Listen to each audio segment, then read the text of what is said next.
Bonjour à tous et merci de prendre le rendez-vous avec nous ce vendredi 10 février 2023.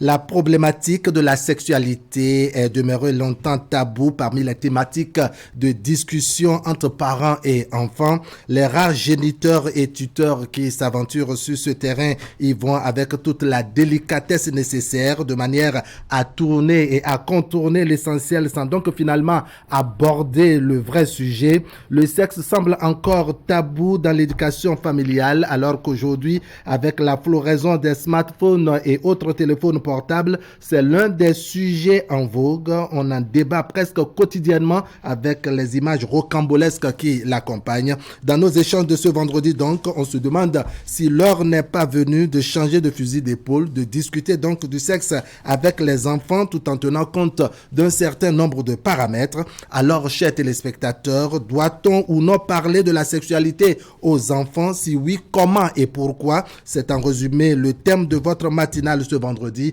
On fait avec vous le débat au téléphone. Je vous attends donc nombreux. Dans la deuxième partie de cette émission, on se propose d'aborder les préparatifs de la 15e Assemblée Générale de l'ASP, entendez, Association Action Solidarité Partage.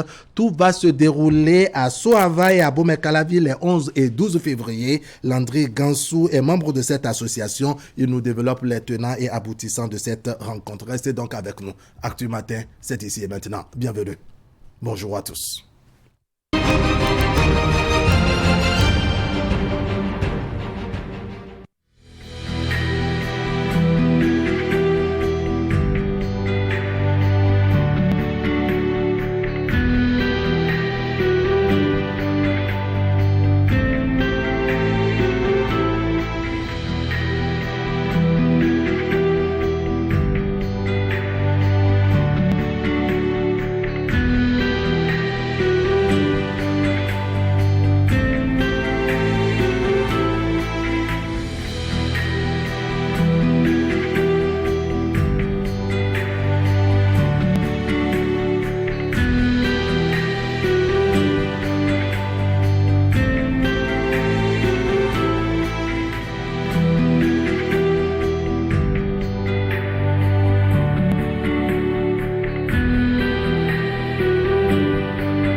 On va maintenant à la consultation des gros titres de la presse nationale, à commencer comme d'habitude avec le quotidien Maison qui a accordé la parole à un consultant. Le consultant a pour nom Emmanuel Barounon. Il s'est prononcé donc sur l'emploi et le travail. Dans les pays en développement, il n'y a pas d'emploi pour tout le monde, mais il y a du travail pour tous.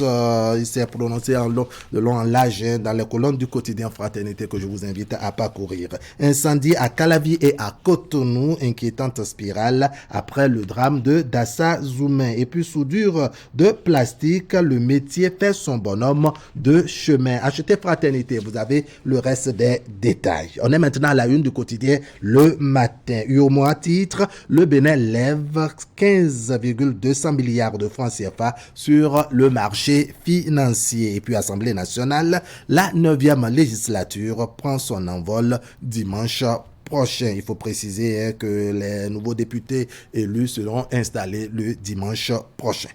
Matin libre, mort par pendaison dans le Septentrion, le suicide, un phénomène de désespoir. Regard croisé d'un sociologue et d'un psychologue dans les colonnes du quotidien Matin libre paru ce vendredi. Et puis leadership et entrepreneuriat, la 5e édition de la semaine des masterclass lancée.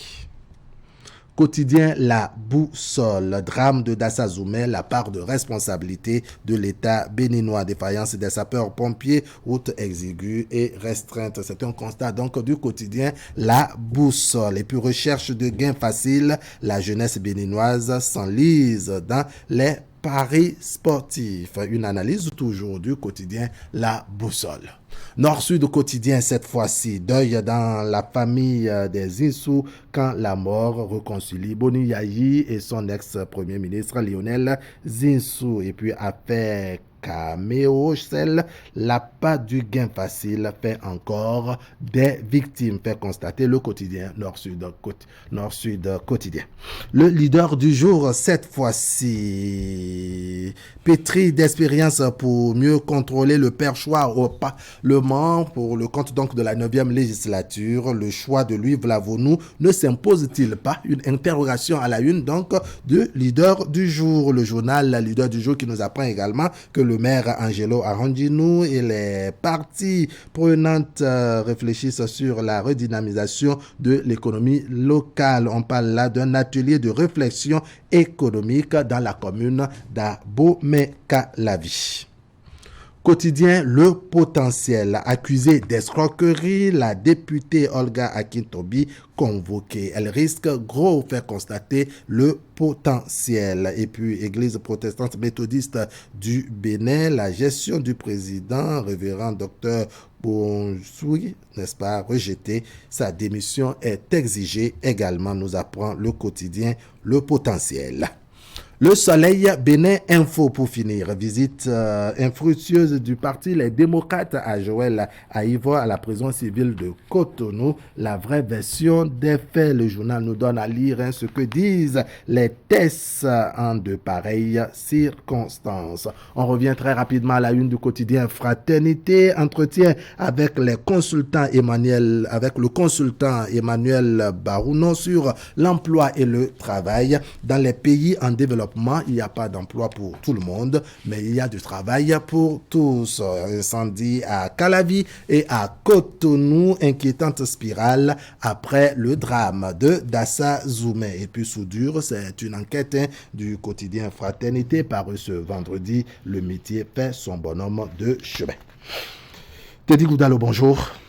Bonjour. Alors, le bulletin matinal, c'est avec vous et dans les titres, si on a l'accompagnement donc de la réalisation, il y a cette grosse interrogation. Quelles sont les valeurs nutritives des fruits et légumes dans la ration alimentaire? C'est la question qui a bien suscité la curiosité d'une de nos équipes de reportage. Et donc, dans ce magazine de Ingrid, des spécialistes se sont prononcés. Pour eux, la consommation des fruits est indispensable pour le bon fonctionnement de l'organisme. Vous les entendrez de vive voix dans une poignée de secondes.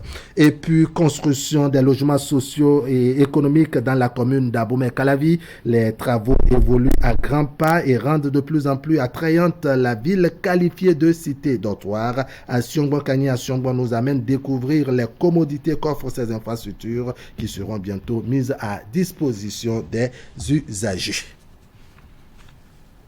Une petite pause et on revient développer tout cela avec Teddy Goudalo.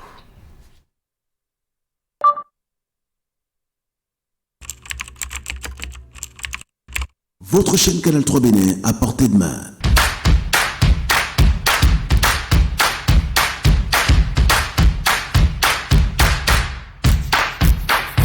Découvrez désormais, depuis votre smartphone ou tablette, toute l'actualité nationale et internationale, vos émissions préférées de la chaîne Canal 3 en live 24/24, où que vous soyez, à travers son application disponible en téléchargement libre sur Play Store. Canal 3 et sur le www.canal3television.com, vous êtes les bienvenus.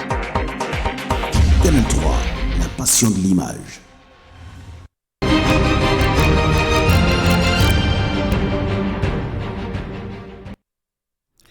Mesdames et messieurs, à nouveau bonjour. Quelles sont les valeurs nutritives des fruits et légumes dans la ration alimentaire? La question a suscité la curiosité de Ingrid Day et Elvis Toncoin qui sont allés à la rencontre des spécialistes. Tous sont unanimes sur la consommation régulière des fruits et légumes. Suivons. Pourquoi consommer des fruits et légumes? Parce qu'ils sont riches en fibres, en vitamines et minéraux, ou parce que leurs effets sur la santé sont bénéfiques pour les êtres humains. Généralement, ces aliments, encore appelés micronutriments, contiennent de nombreuses richesses indispensables au bon fonctionnement de l'organisme. Très prisés par bon nombre de personnes à la quête d'une solide santé, ils sont répertoriés en deux grandes familles, à savoir les fruits secs oléagineux et les fruits en eau. Les fruits à eau, il y a la pastèque, il y a la papaye. Et les fruits secs maintenant, oléagineux, il y a la date, il y a l'abricot, il y a aussi notre arachide, par exemple, avec des fruits secs. Et quand on rentre dans les légumes, nous avons les légumes à eau et les légumes secs. Donc les légumes à eau ici, nous avons le concombre, nous avons les feuilles de menthe, nous avons tous les légumes tels que gourmand, tiayo, glaçons. Je prends par exemple le cassoulet, le haricot blanc, le haricot rouge, le vanzon. Tout ça, c'est des légumes secs. Contrairement aux fruits, les légumes nécessitent une cuisson, mais de courte durée, afin de favoriser leur mastication. Mon fruit préféré, je crois, c'est la banane. Je prends aussi de l'orange, de l'ananas par moment, de la papaye. Il y a des fruits qui sont vraiment bons pour l'organisme. Par exemple, l'orange. Quand tu es un peu constipé, tu peux prendre l'orange pour être en bonne santé, pour pouvoir aller bien au sel. À en croire les spécialistes, les fruits et légumes facilitent le bon fonctionnement des organes tels que le cœur, le foie, les poumons, les reins, le pancréas et le système nerveux. Les chiffres ont montré que beaucoup sont dans l'hémorroïde, dans la constipation à tout moment, parce qu'ils sont dans des aliments à blé tendre, c'est-à-dire le pain, la pâte. C'est pourquoi l'OMS recommande 5 fruits, 5 légumes par jour. Donc les fruits sont très importants pour la santé et on doit même programmer ça dans notre menu. Et ça fait partie des besoins fondamentaux de l'homme. Pour la plupart des consommateurs de fruits, la consommation de ces aliments se fait au décès, ce qui n'est pas conseillé selon les spécialistes. Les fruits, généralement, je les prends après les repas pour faciliter la digestion. Le matin, quand je me réveille, je prends au moins du banane. Le soir, avant le coucher, je prends d'orange pour pouvoir vite digérer ce que j'ai pris. Il faut prendre les fruits le matin. Donc, on est contraint de prendre des fruits avant de manger. Mais il y a beaucoup qui prennent des fruits après avoir fini de manger. Attention, il y a le test de glycémie à jeun et le test de glycémie post-pondérale. Donc, il faut savoir que si tu prends les fruits après, ta glycémie peut monter. Et tu auras peur de dire que tu as le diabète. Non. Donc, il faut éviter de prendre les fruits après avoir fini de manger.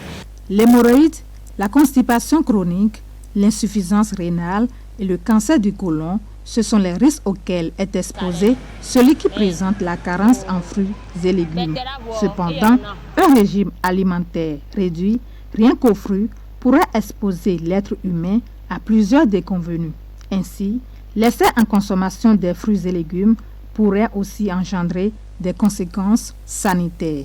Le risque à courir, c'est la diarrhée, parce que si la personne a trop de fibres, c'est-à-dire qu'il peut aller au besoin 4 fois, 5 fois par jour et ce n'est pas encore bon. Elle sera déshydratée. Donc il faut qu'il évite d'en consommer de trop. Même les végétariens, ils ont des problèmes. Les végétariens, ils ont des problèmes d'avitaminose. Donc tout est question d'équilibrer et suffisamment de manger en portion, en qualité, et le résultat est bon. Si ces aliments micronutritifs sont bénéfiques pour la santé, il est cependant déconseillé aux diabétiques d'éviter les fruits et légumes à index glycémique élevé comme la banane, les dattes, l'orange, la pastèque, le manioc, l'amarante appelée fortete en langue fon. Pour ceux qui souhaitent perdre du poids, ils peuvent en plus des activités sportives consommer le concombre, le citron, les ananas, les oranges et boire assez d'eau.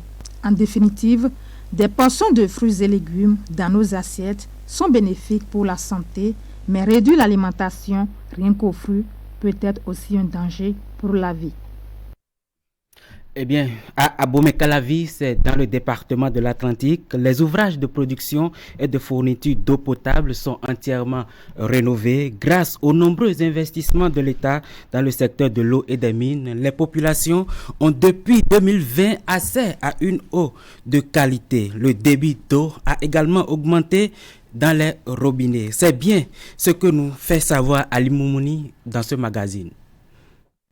Voici la nouvelle usine de traitement d'eau qui alimente Abomey-Calavi.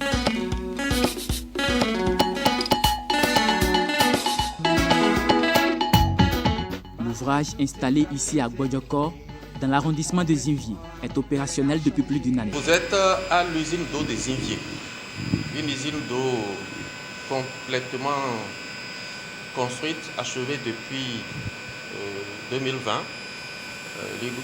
L'inauguration a été faite en octobre 2020 et des essais ont été préalablement faits, donc l'usine est fonctionnelle depuis ce moment-là. C'est la solution mise en place par le gouvernement pour répondre au manque d'eau potable constaté dans l'arrondissement d'Abomey-Calavi.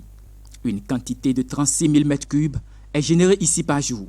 Le système fonctionne avec le nouveau château d'eau installé à Roueto. L'eau qui est produite au niveau de l'usine d'eau est envoyé dans la ville de Calavi et ce château d'eau récupère le surplus. Dans notre jargon, nous appelons ça un château d'eau d'équilibre. C'est-à-dire c'est le surplus qui monte au niveau du château d'eau. Et en cas de besoin, quand l'eau manque au niveau de la consommation dans les maisons, l'eau qui est montée au château redescend encore pour renforcer l'eau qui vient directement de l'usine. C'est un château d'eau d'un volume de 500 mètres cubes et c'est à 27 mètres sous la cuve, la hauteur je veux parler, c'est à 27 mètres sous la cuve. Ça alimente la grande partie de Calavi qui souffrait de manque d'eau, de manque de pression. Ça a corrigé, depuis que ces installations sont réalisées, ça a corrigé considérablement ces défauts qu'on enregistrait. Les plaintes ont baissé depuis et c'est pour le bien-être des populations. Pour le fonctionnement de l'usine de traitement de Zinvier, 8 forages sont réalisés afin de recueillir assez d'eau pour mieux servir les populations de la commune d'Abomey-Calavi. Les 8 forages nous donnent un débit de 1500 mètres cubes par heure, d'où les 36 000 mètres cubes jour. Voilà, nous sommes sur un des forages. C'est des forages qui ont un débit qui varie entre 260 mètres cubes heure et 150 mètres cubes heure pour le plus bas débit. Alors, l'eau qui vient des 8 forages est collectée, arrive par ce point-là. Et de ce point, ça passe par le tuyau que vous voyez, le tuyau de diamètre 800. Et ça monte, l'eau monte dans ces ouvrages que vous voyez, que nous appelons les tours de dégazage. Les tours de dégazage, il y en a 5. Chacun a une capacité de traitement de 364 mètres cubes par heure pour chacune des tours. Ici, c'est un système moderne qui est installé avec des matériels de dernière génération. Pour être plus efficace dans le travail, il est mis dans la réalisation de ce projet un outil qui nous aide beaucoup. On appelle ça la télégestion. Ça nous permet de gérer tous les ouvrages, tous les équipements à partir de cet écran que vous voyez. Je vous parlais tout à l'heure des 8 forages. Ils sont représentés là.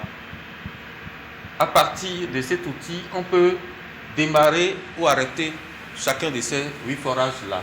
À chaque étape, des équipes de permanence sont installées pour assurer le bon fonctionnement des différentes machines. C'est le cas au niveau de la salle de traitement et celle du cas réservé pour le contrôle de l'usine. Ici, nous faisons les traitements chimiques. Comme vous voyez, nous sommes dans la salle de traitement. Et vous voyez avec moi 2 bacs de 2 mètres cubes d'hypochlorite de calcium et ici des bacs de 4 mètres cubes de chaux éteinte. Alors ici, nous préparons 1,5 kg d'hypochlorite de calcium chaque 4h30. Ça dépend de la gestion de notre pompe doseuse. Et de l'autre côté, on fait des préparations de 25 kg de chaux éteintes. Et une journée, après, ou bien ça peut être moins d'une journée, ça dépend aussi de l'ingestion de notre pompe doseuse. Ici, nous nous chargeons de démarrer les forages, de les arrêter, de suivre l'eau qui rentre et l'eau qui sort de l'usine. Aussi, on est là pour veiller à ce que si un temps la SBE nous fait défaut, on est là pour gérer avec le groupe et autres. Au total, 3 pompes sont réalisées dans cette usine de traitement d'eau. En dehors de celles qui desservent l'arrondissement d'Abomey-Calavi, 2 autres pompes sont mises en place pour servir les populations de Togba-Rouedo et Adjagbo. Les 2 autres sont en projet. En projet parce qu'il reste encore des ouvrages à réaliser. Le réseau d'eau, la tuyauterie, qui doit servir à alimenter les populations de ces localités. Cette tuyauterie n'est pas encore posée. Il y a des châteaux d'eau aussi à réaliser pour ces localités. Il s'agit en fait de Togba-Rouedo et puis de Adjagbo. Ces localités bientôt seront alimentées par cette même usine à partir de ces ouvrages qui sont déjà réalisés, qui sont prêts. Un laboratoire est également installé pour assurer le contrôle permanent de la qualité d'eau produite dans l'usine. L'ouvrage est réalisé dans les meilleures conditions afin d'apporter une réponse aux besoins en eau dans la commune d'Abomey-Calavi. Restons toujours dans la commune d'Abomey-Calavi pour parler cette fois-ci du projet logements sociaux et économiques qui seront bientôt mis à disposition. Asiongmo Kanyi Asiongmo est allé constater le niveau d'avancement des travaux. Voici donc son compte rendu. Rouedo, le va-et-vient quotidien de camions, de machines. Ce sont aussi des bruits quelque peu assourdissants des outils de travail des ouvriers. Tous ces mouvements sur un chantier de construction de logements sociaux et économiques. Ici, c'est une nouvelle ville imposante qui sort majestueusement de terre. Plusieurs types d'appartements y sont érigés. Cela va de simples appartements aux immeubles de 3 niveaux, avec par endroit 3 ou 4 pièces. Toutes les commodités dont chaque famille pourrait avoir besoin. Par endroit, les travaux sont presque terminés. L'objectif de ce projet de logements sociaux et économiques, c'est de permettre à un grand nombre de citoyens de s'offrir une maison. Le ministre de la Défense a procédé hier jeudi à la remise officielle du matériel roulant aux forces armées béninoises. Il s'agit d'un équipement pour renforcer la capacité opérationnelle des forces de défense et de sécurité nationale. Ali Moumouni nous fait le point de la cérémonie de remise symbolique de ces matériels. C'est un programme d'acquisition d'équipements bien élaboré qui aboutit aujourd'hui à cette nouvelle dotation en matériel roulant des forces armées béninoises. Pour renforcer leurs capacités opérationnelles, le gouvernement met à leur disposition 50 véhicules de type pick-up. Des équipements dont le ministre remet officiellement les clés au chef d'état-major général. Cette dotation, qui s'inscrit dans le cadre de la mise en œuvre du programme d'action du gouvernement 2021-2026, de son Excellence le Président Patrice Talon, intervient dans un contexte sécuritaire marqué par la recrudescence des attaques terroristes dans la partie septentrionale du pays. C'est dire donc que ces moyens roulants qui allient robustesse et agilité viennent à point nommé. Les 50 véhicules sont de mono et double cabine. Ils sont composés de dispositifs pouvant faciliter leur manœuvre, y compris des pièces de rechange. Les forces armées béninoises reçoivent par ces véhicules neufs le gage du soutien indéfectible du gouvernement.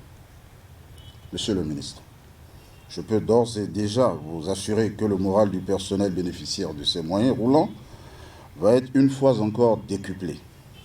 Ils savent que le gouvernement du Bénin pense à eux et les accompagne dans leur mission quotidienne en général et dans la lutte contre le terrorisme en particulier. Satisfait de l'action du gouvernement, le chef d'état-major général des forces armées béninoises prend l'engagement de veiller au bon usage des matériels. Tout est fin prêt pour la mise en œuvre du projet Cohésion sociale des régions nord du Golfe de Guinée avant le lancement des activités dans les 5 pays ciblés. Les membres du comité national de pilotage se sont mobilisés à Cotonou pour de riches échanges. Clément Achade, Moufid Sabouran nous en dit plus. Cette réunion est la session du comité national de pilotage du projet Cohésion sociale des régions du Nord au golfe de Guinée-Kosso. Une toute première session en prélude au démarrage effectif de la mise en œuvre du projet. Un nouveau projet dont la mise en œuvre se fera dans 4 pays, dont le Bénin, la Côte d'Ivoire, le Ghana et le Togo. Il vise à améliorer la collaboration régionale et la résilience socio-économique et climatique des communautés frontalières dans les régions cibles exposées aux conflits et aux risques climatiques. Je voudrais profiter pour remercier d'ailleurs la Banque mondiale pour son appui technique et financier et insister sur le fait que l'objectif de développement de notre projet est d'améliorer la collaboration régionale et la résilience socio-économique et climatique des communautés frontalières dans les régions cibles du nord du pays, du golfe de Guinée, régions qui sont exposées aux conflits et aux risques climatiques. Avec ces 5 composantes, le projet Kosso prend en compte l'investissement dans la résilience et l'inclusion des communautés, le renforcement des capacités, la coordination régionale du dialogue, mais aussi des interventions d'urgence dans les pays cibles. Pour le président du comité national de pilotage, le projet Kosso colle bien avec le plan national de développement, mais aussi avec le programme d'action du gouvernement 2021-2026. Le cadre de résultats qui a été validé pour notre projet indique pour la première année d'intervention des investissements d'un montant de près de 21 milliards pour l'année 2023. Ces investissements serviront à la réalisation des sous-projets visant le renforcement de la résilience et l'inclusion locale dans 27 communes de la zone d'intervention au profit d'environ 72 arrondissements qui ont été ciblés.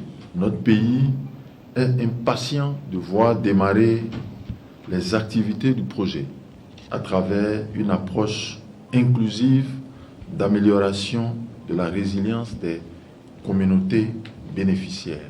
Le projet Cohésion sociale des régions nord au golfe de Guinée-Kosso, dans sa phase préparatoire, est en vigueur depuis le 20 septembre 2022. Avec le soutien technique et financier de la Banque mondiale, il mobilise 90 millions de dollars US pour une durée de 5 ans. Et puis voilà, Wahab, ce sera tout pour ce matin. Ce sera tout pour ce matin, Teddy Goudalo. Merci beaucoup pour votre disponibilité de la semaine. On va se retrouver lundi prochain pour poursuivre le reste de notre mission à l'endroit donc de nos téléspectateurs. Mais Actu Matin se poursuit par ici. Ali Moumouni va nous rejoindre. On va parler sport avec lui. Désormais, le restaurant La Table du Maire s'occupe de votre petit déjeuner. Prenez rendez-vous du lundi au vendredi à partir de 7h pour déguster nos différentes formules de petit déjeuner. Recevez en bonus un journal fraternité pour la formule municipale. Le petit déjeuner à La Table du Maire, c'est aussi s'informer à travers les quotidiens les plus lus de la place. Nous sommes situés dans la 2e rue à gauche, après l'entrée principale de la mairie de Cotonou, en quittant le feu tricolore du ciné Okbeoloa. La Table du Maire. Satisfaire votre appétit est notre préoccupation.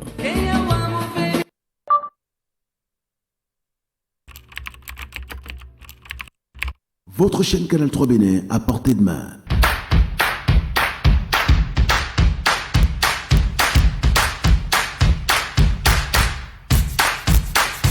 Découvrez désormais, depuis votre smartphone ou tablette, toute l'actualité nationale et internationale, vos émissions préférées de la chaîne Canal 3 en live 24/24, où que vous soyez, à travers son application disponible en téléchargement libre sur Play Store. Canal 3 et sur le www.canal3television.com, vous êtes les bienvenus. Canal 3, la passion de l'image.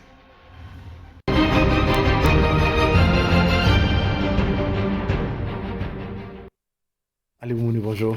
Bonjour Wahab. Eh bien, la préparation pour la Coupe d'Afrique des Nations se poursuit et les moins de 20 ans séjournent en ce moment même au Maroc pour leur stage. Oui, Wahab, on parle bien sûr football et comme vous l'avez confirmé au cours de cette période, les sélectionnés de cette catégorie d'âge des écureuils du Bénin, Mathias Degueno, peaufinent donc le travail qu'il a déjà commencé ici lors des 2 premiers stages effectués, de préparation effectués pour la Coupe d'Afrique des Nations Égypte 2023. Il a également évalué ses poulains avec un match amical disputé mardi dernier face à l'équipe Espoir du club le plus huppé bien entendu du Maroc, le Wydad de Casablanca, rencontre au cours de laquelle les jeunes écureuils se sont imposés sur la plus petite des marques, 1-0 à l'arrivée.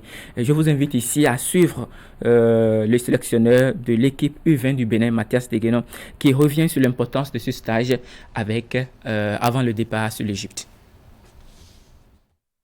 Nous avons choisi ce stage au Maroc d'abord pour nous affûter parce qu'il y a eu des stages précédents au cours desquels nous avons commencé par travailler tous les compartiments, nous avons commencé par travailler notre projet de jeu et nous sommes à l'ultime stage avant l'Égypte et bien évidemment revoir tout ce que nous avons fait au cours de ces 3 stages passés et bien évidemment évaluer pour voir si réellement tout ce que nous avons fait est assimilé avant d'aborder la compétition.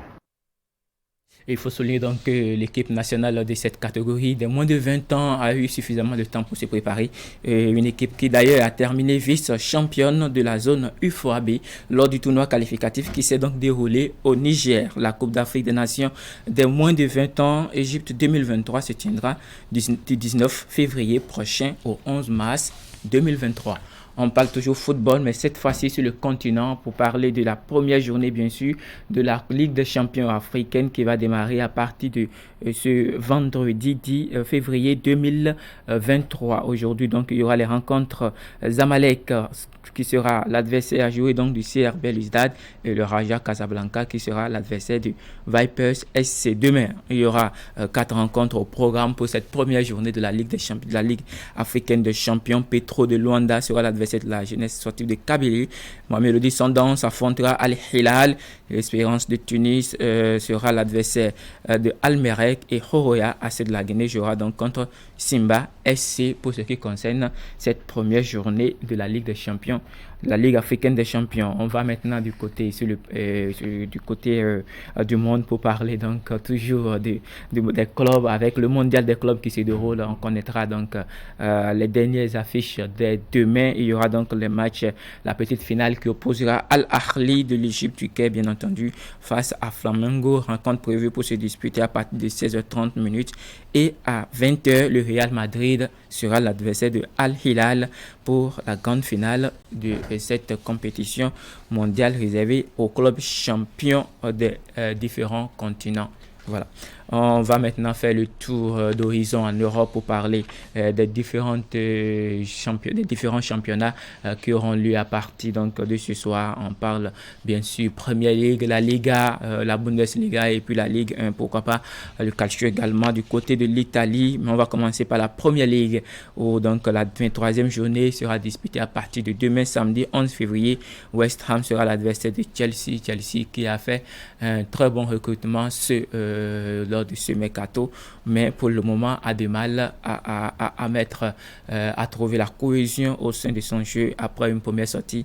C'est toujours un point pour les Blues de Chelsea. Arsenal aura pour adversaire Brentford. Arsenal qui donc a besoin d'écarter, d'agrandir son écart vis-à-vis de son dauphin. C'est bien sûr Manchester City qui est le tenant du titre. Il y a seulement 5 points d'écart entre les deux équipes. Arsenal a donc besoin d'une victoire pour s'éloigner davantage et se rapprocher également du titre pour cette saison. Crystal Palace sera à domicile face à Brighton. Fulham accueillera Nottingham Forest.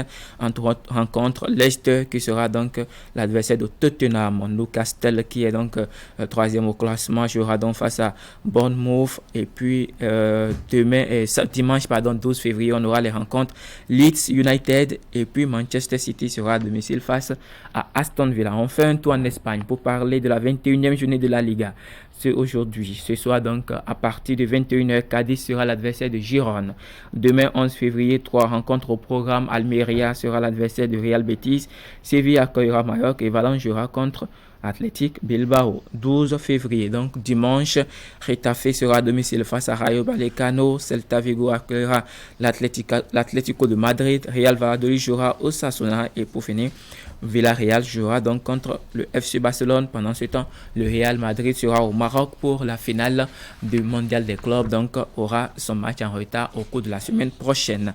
La Bundesliga, c'est la 20e journée. Nous sommes donc en Allemagne pour le championnat allemand.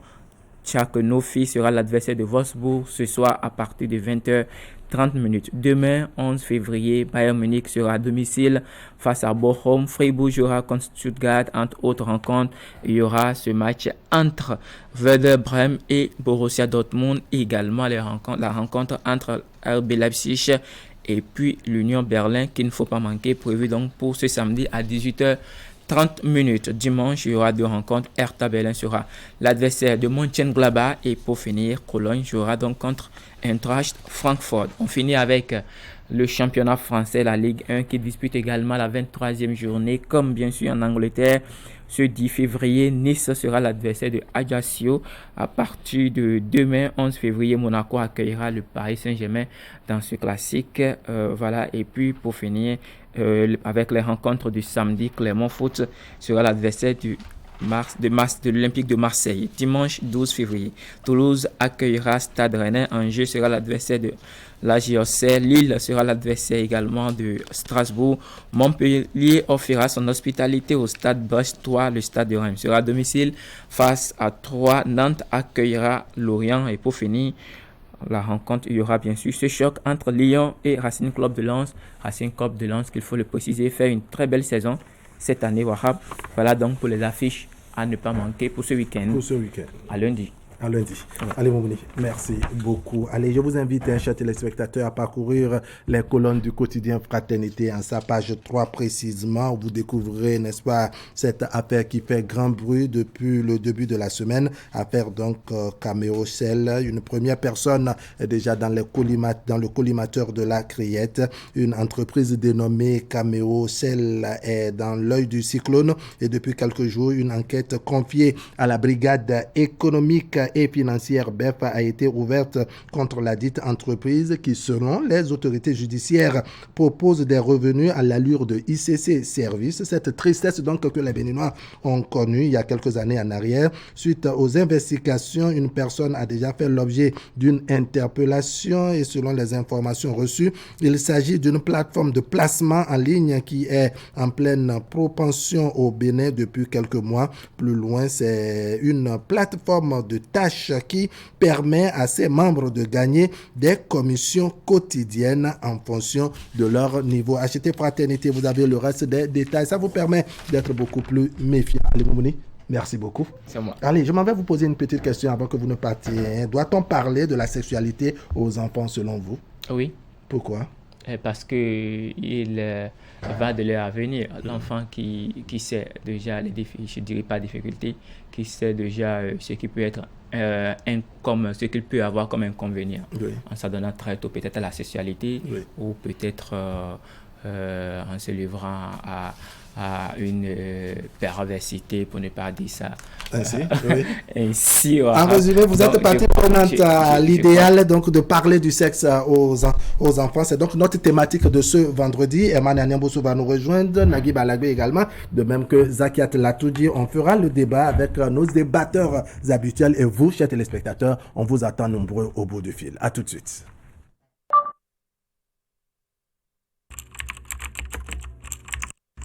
Votre chaîne Canal 3 Bénin à portée de main.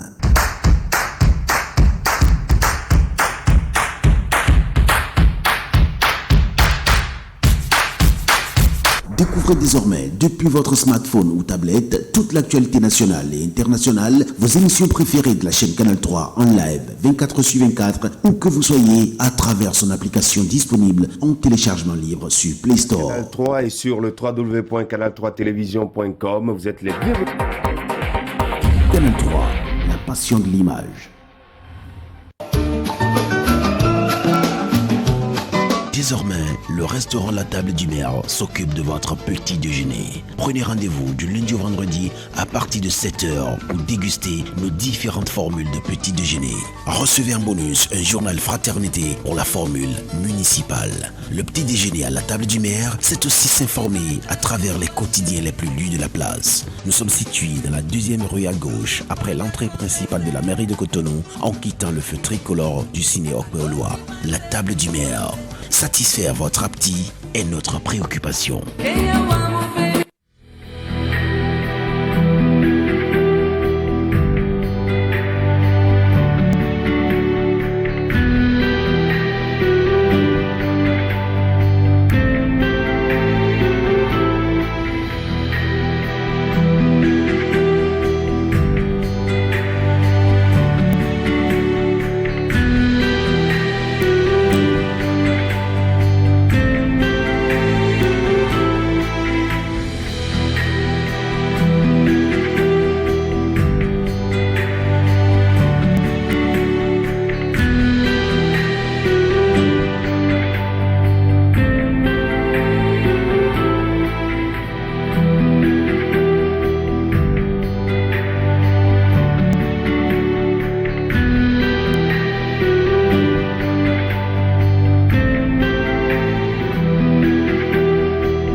Latoudi va nous rejoindre tout à l'heure avec la bonne humeur qu'elle installait déjà dans les coulisses. Nagui Balagwe, bonjour. Bonjour. Herman Rosso, bonjour. Bonjour. C'est vous qui avez gagné le gros. C'est vous qui avez gagné le gros lot à votre gauche. Zakiat Latoudi, bonjour. Bonjour. Herman a bien envie de vous soulever, de vous poser. Mais bon, il fait semblant, je le connais bien. Jusqu'à nouvel ordre, je peux encore le faire. Regardez, quand vous êtes, c'est pas parce que vous êtes forcément des handicapés. Je dispose de toutes les capacités, de toutes les aptitudes. Regardez-moi ça. Allez, pourquoi pas? Discrimination positive oblige. Eh bien, on aborde notre sujet de ce matin tel que je l'ai annoncé, la problématique de la sexualité qui est demeurée pendant longtemps un sujet tabou dans les discussions entre parents et enfants. Rares sont ces géniteurs qui abordent le sujet et quand ça se fait, n'est-ce pas, on essaie de tourner, de contourner le sujet sans forcément aller à l'essentiel, alors que nous avons les réalités du moment, les réalités du jour ou les réalités de notre époque. C'est la prolifération des smartphones et autres téléphones portables qui permettent aux enfants de découvrir le sexe et la sexualité sur les réseaux sociaux, pour ne pas dire sur la toile, avec des images qui vont avec. Alors on se demande si aujourd'hui l'heure n'est pas venue, Zakiat Latoudi, de changer de paradigme, d'évoquer la question de sexe aux enfants de manière à ce que, n'est-ce pas, ils soient préparés plutôt qu'ils aillent eux-mêmes faire la découverte. Oui, forcément. Depuis toujours, d'ailleurs, ça devait être ça. Aujourd'hui, encore plus qu'hier. Parce que, comme vous l'avez fait remarquer, les paradigmes ont changé. Et aujourd'hui, avec les nouvelles technologies, le téléphone portable, la connexion à Internet qui est disponible à tout moment, et cette façon également de vivre autrement avec les parents qui mettent ces moyens à la disposition des enfants aussi pour leur permettre de travailler, de rester en contact avec eux. C'est important de trouver le moyen de discuter avec les enfants, de faire le débat avec eux, mais c'est très compliqué, ce n'est pas aussi simple que dit. Ça paraît banal de le dire comme ça, mais dans la pratique, je vous assure que ce n'est pas du gâteau. Moi, je me rappelle quand on était beaucoup plus jeunes et quand on devait rester, quand on se retrouvait devant la télé avec nos parents, quand il y a, par exemple, que vous regardez un film, quelque chose comme ça, et que les gens se mettent à s'embrasser, Parfois, on baisse la tête. Le papa n'a même pas besoin de vous parler. Quelqu'un ne vous dit rien. Ou alors, le parent prend la commande et change directement de chaîne. Aujourd'hui, si vous changez de chaîne devant un enfant, c'est l'enfant même qui va vous demander pourquoi tu changes, c'est quoi, qu'est-ce qu'il y a. Il y a même des enfants qui vous disent oh, papa ne te fatigue pas, c'est la rediffusion. Parce qu'il a même déjà vu. Il a déjà vu ça seul avant que papa ne soit. Donc forcément, nous sommes dans un milieu qui est très évolutif et il faut pouvoir adapter l'éducation même, adapter la façon d'inculquer les valeurs aux enfants à cette évolution-là. Ce qui est sûr, qu'on veuille le dire ou qu'on ne le dise pas, c'est une réalité que les enfants, auquel les enfants font face. Qu'on le dise à la maison ou qu'on ne le dise pas, il faut savoir que il y a plusieurs sphères dans lesquelles les enfants sont éduqués. Pour ne pas dire le sexe, c'est partout. C'est partout. C'est dans la rue, c'est à l'école, c'est à la maison. Et la base même, c'est la maison qui doit pouvoir travailler à façonner l'être là même pour l'aider à faire face à tout ce qu'il y a autour. C'est à la maison. Naguib est tenté de dire que c'est même aussi à Canal 3 Bénin. Naguib à la Bénin. Mais Canal 3 va partir de... Les enfants ne sont pas à Canal 3 Bénin. Mais ils suivent Canal 3 Bénin. Canal 3 Bénin ont les enfants à la maison et les téléspectateurs aussi. Faut-il parler de sexualité aux enfants d'emblée? Oui, il faut en parler. Il faut en parler parce que de toute façon, l'enfant va finir par avoir une vie sexuelle. Alors, comment est-ce qu'on veut que l'enfant se retrouve dans cette vie sexuelle-là? Est-ce qu'elle y vient, enfin, elle découvre en pratiquant? Est-ce que on la laisse aller chercher les réponses aux questionnements, en fait, à ses curiosités sur les canaux et les moyens qui sont à sa disposition? Comment est-ce que vous voulez que l'enfant ait ses premières informations sur la sexualité? C'est de ça qu'il s'agit. Donc, est-ce qu'il faut laisser l'enfant aller chercher ça et là, glaner les réponses? Parce qu'à partir d'un certain âge, l'enfant devient curieux, l'enfant développe des curiosités. C'est-à-dire, plus l'enfant grandit, plus la question s'amoncelle, avec lui. Le problème, la question qui se pose, c'est quand est-ce qu'il faut en parler et comment est-ce qu'il faut en parler? Parce que on ne dira pas, par exemple, la même chose à un enfant. En fait, un enfant de 6 ans n'a pas la même capacité d'assimilation, capacité d'appréciation qu'un enfant de 12 ans. De 12, 15 ans. Les deux n'ont pas les mêmes curiosités, ne posent pas les mêmes questions. Donc, ce n'est pas, en fait, comme l'a dit Zakia tout à l'heure, Zakia l'a relevé, a insisté là-dessus, c'est difficile d'en parler quand on sait que les parents eux-mêmes ne sont pas préparés à ça. Parce que quel est le... comment on dit? Quelle compréhension les parents eux-mêmes ont même de la sexualité? Parce que si les parents n'en parlent pas, c'est pas que par pudeur. Vous voyez, chaque parent a son expérience de la question. Il y a des parents qui ont la sexualité en horreur parce que, bon, elle est rentrée par la mauvaise porte. Ou bien qu'il est rentré, que le parent en question est rentré par la mauvaise porte. Et donc, en parler, c'est compliqué. C'est d'autant plus compliqué que, c'est-à-dire le ressenti personnel du parent sur la question peut transparaître même sur sa manière. Va rejaillir dans la manière. Donc, les parents eux-mêmes, je crois qu'il faut peut-être des initiatives pour éduquer les parents eux-mêmes à éduquer les enfants. Il y a des initiatives comme ça aujourd'hui qui aident justement les parents à une meilleure appropriation de la question de la thématique, à l'effet de transmettre ça aux enfants. A établi le dialogue parent-enfant sur la question de la sexualité parce que, comme Naguib l'a dit, le parent même ne s'y connaît pas pour autant. Et donc, comment vraiment établir la discussion après avec son enfant? Il y a un parent qui m'a dit, par exemple, en fait, d'un certain âge aussi, qu'il a été obligé à un moment donné de déposer des préservatifs sur son frigo à la maison parce qu'il avait de grands gaillards à la maison. Il était convaincu que les enfants, c'est sûr qu'ils font quelque chose dehors. Il ne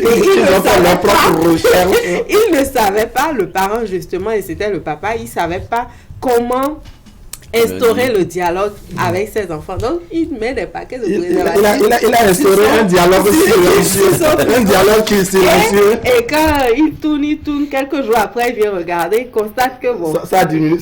Il ne pose pas de questions. Il dit qu'il ne pose pas de questions, mais il complète encore. Il complète jusqu'à un moment où il n'y en avait pas du tout. Il n'y en avait plus, quoi. Mais là, comme il n'y en avait plus, un des garçons est allé vers lui pour lui dire, mais papa, la chose est finie. Et là, il a demandé quelque chose. Il dit, c'est qu'il y a sur le frigo, là.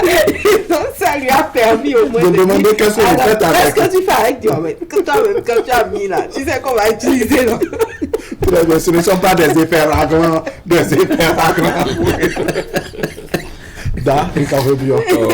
Je pense que le sujet a été bien abordé, tel que développé par Naguib, ça me plaît bien. D'ailleurs, qui reprend ce que Zakiat a dit. C'est comment le parent est préparé lui-même à aborder la question. Parce que si le parent lui-même découvre le sexe d'une manière un peu bizarre, je fais allusion à ces femmes qui ont été peut-être violées dans leur vie une fois petites, vous voyez. Le parent que nous sommes, on a découvert le sexe, personne ne nous a dit le sexe c'est ci, c'est ça. Sauf ceux qui donc ce sont les recherches personnelles qui ont abouti, n'est-ce pas, à la découverte. Ceux qui ont fait jusqu'à la classe de 3e, ou je crois en 3e, avant PPC, on nous apprend la reproduction et tout. Donc on découvre ça, mais sans grand approfondissement, c'est juste qu'on vous dit, voici l'aspect génital de l'homme, l'aspect génital de la femme, et puis bon, on se découvre.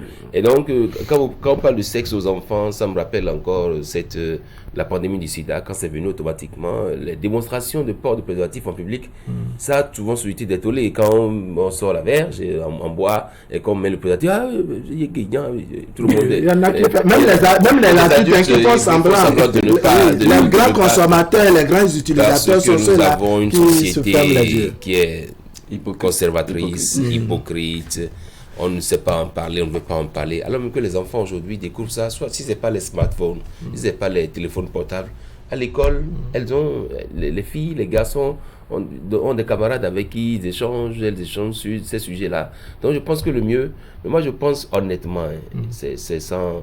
Je ne vais pas ici faire la fine bouche. Je pense qu'il vaut mieux, pour la maman, t'en parler avec je le pense. Vous voulez confier cette leçon? Moi, je suis le coordinateur de l'action familiale.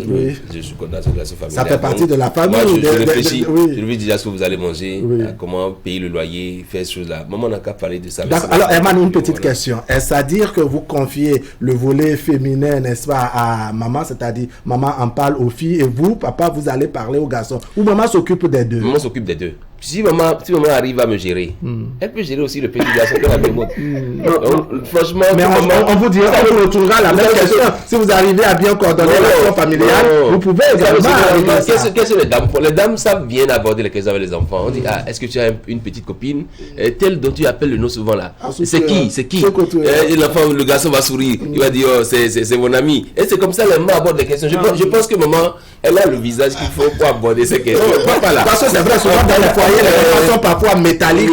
Ça effraie les enfants et ça nous a passé les parents métalliques. Quand vous lisez les documents de psychologie infantile, on vous dit que les parents, la maman, en fait, un des parents doit jouer le rôle affectif et l'autre le gendarme. Et donc c'est normal que c'est normal qu'il y ait quelqu'un qui hausse le ton. Et on sent que le gendarme, voilà, est bienvenu à travers papa. C'est pour l'équilibre de l'enfant. Quand on dit à l'enfant, papa vient, que papa arrive et que l'enfant se range.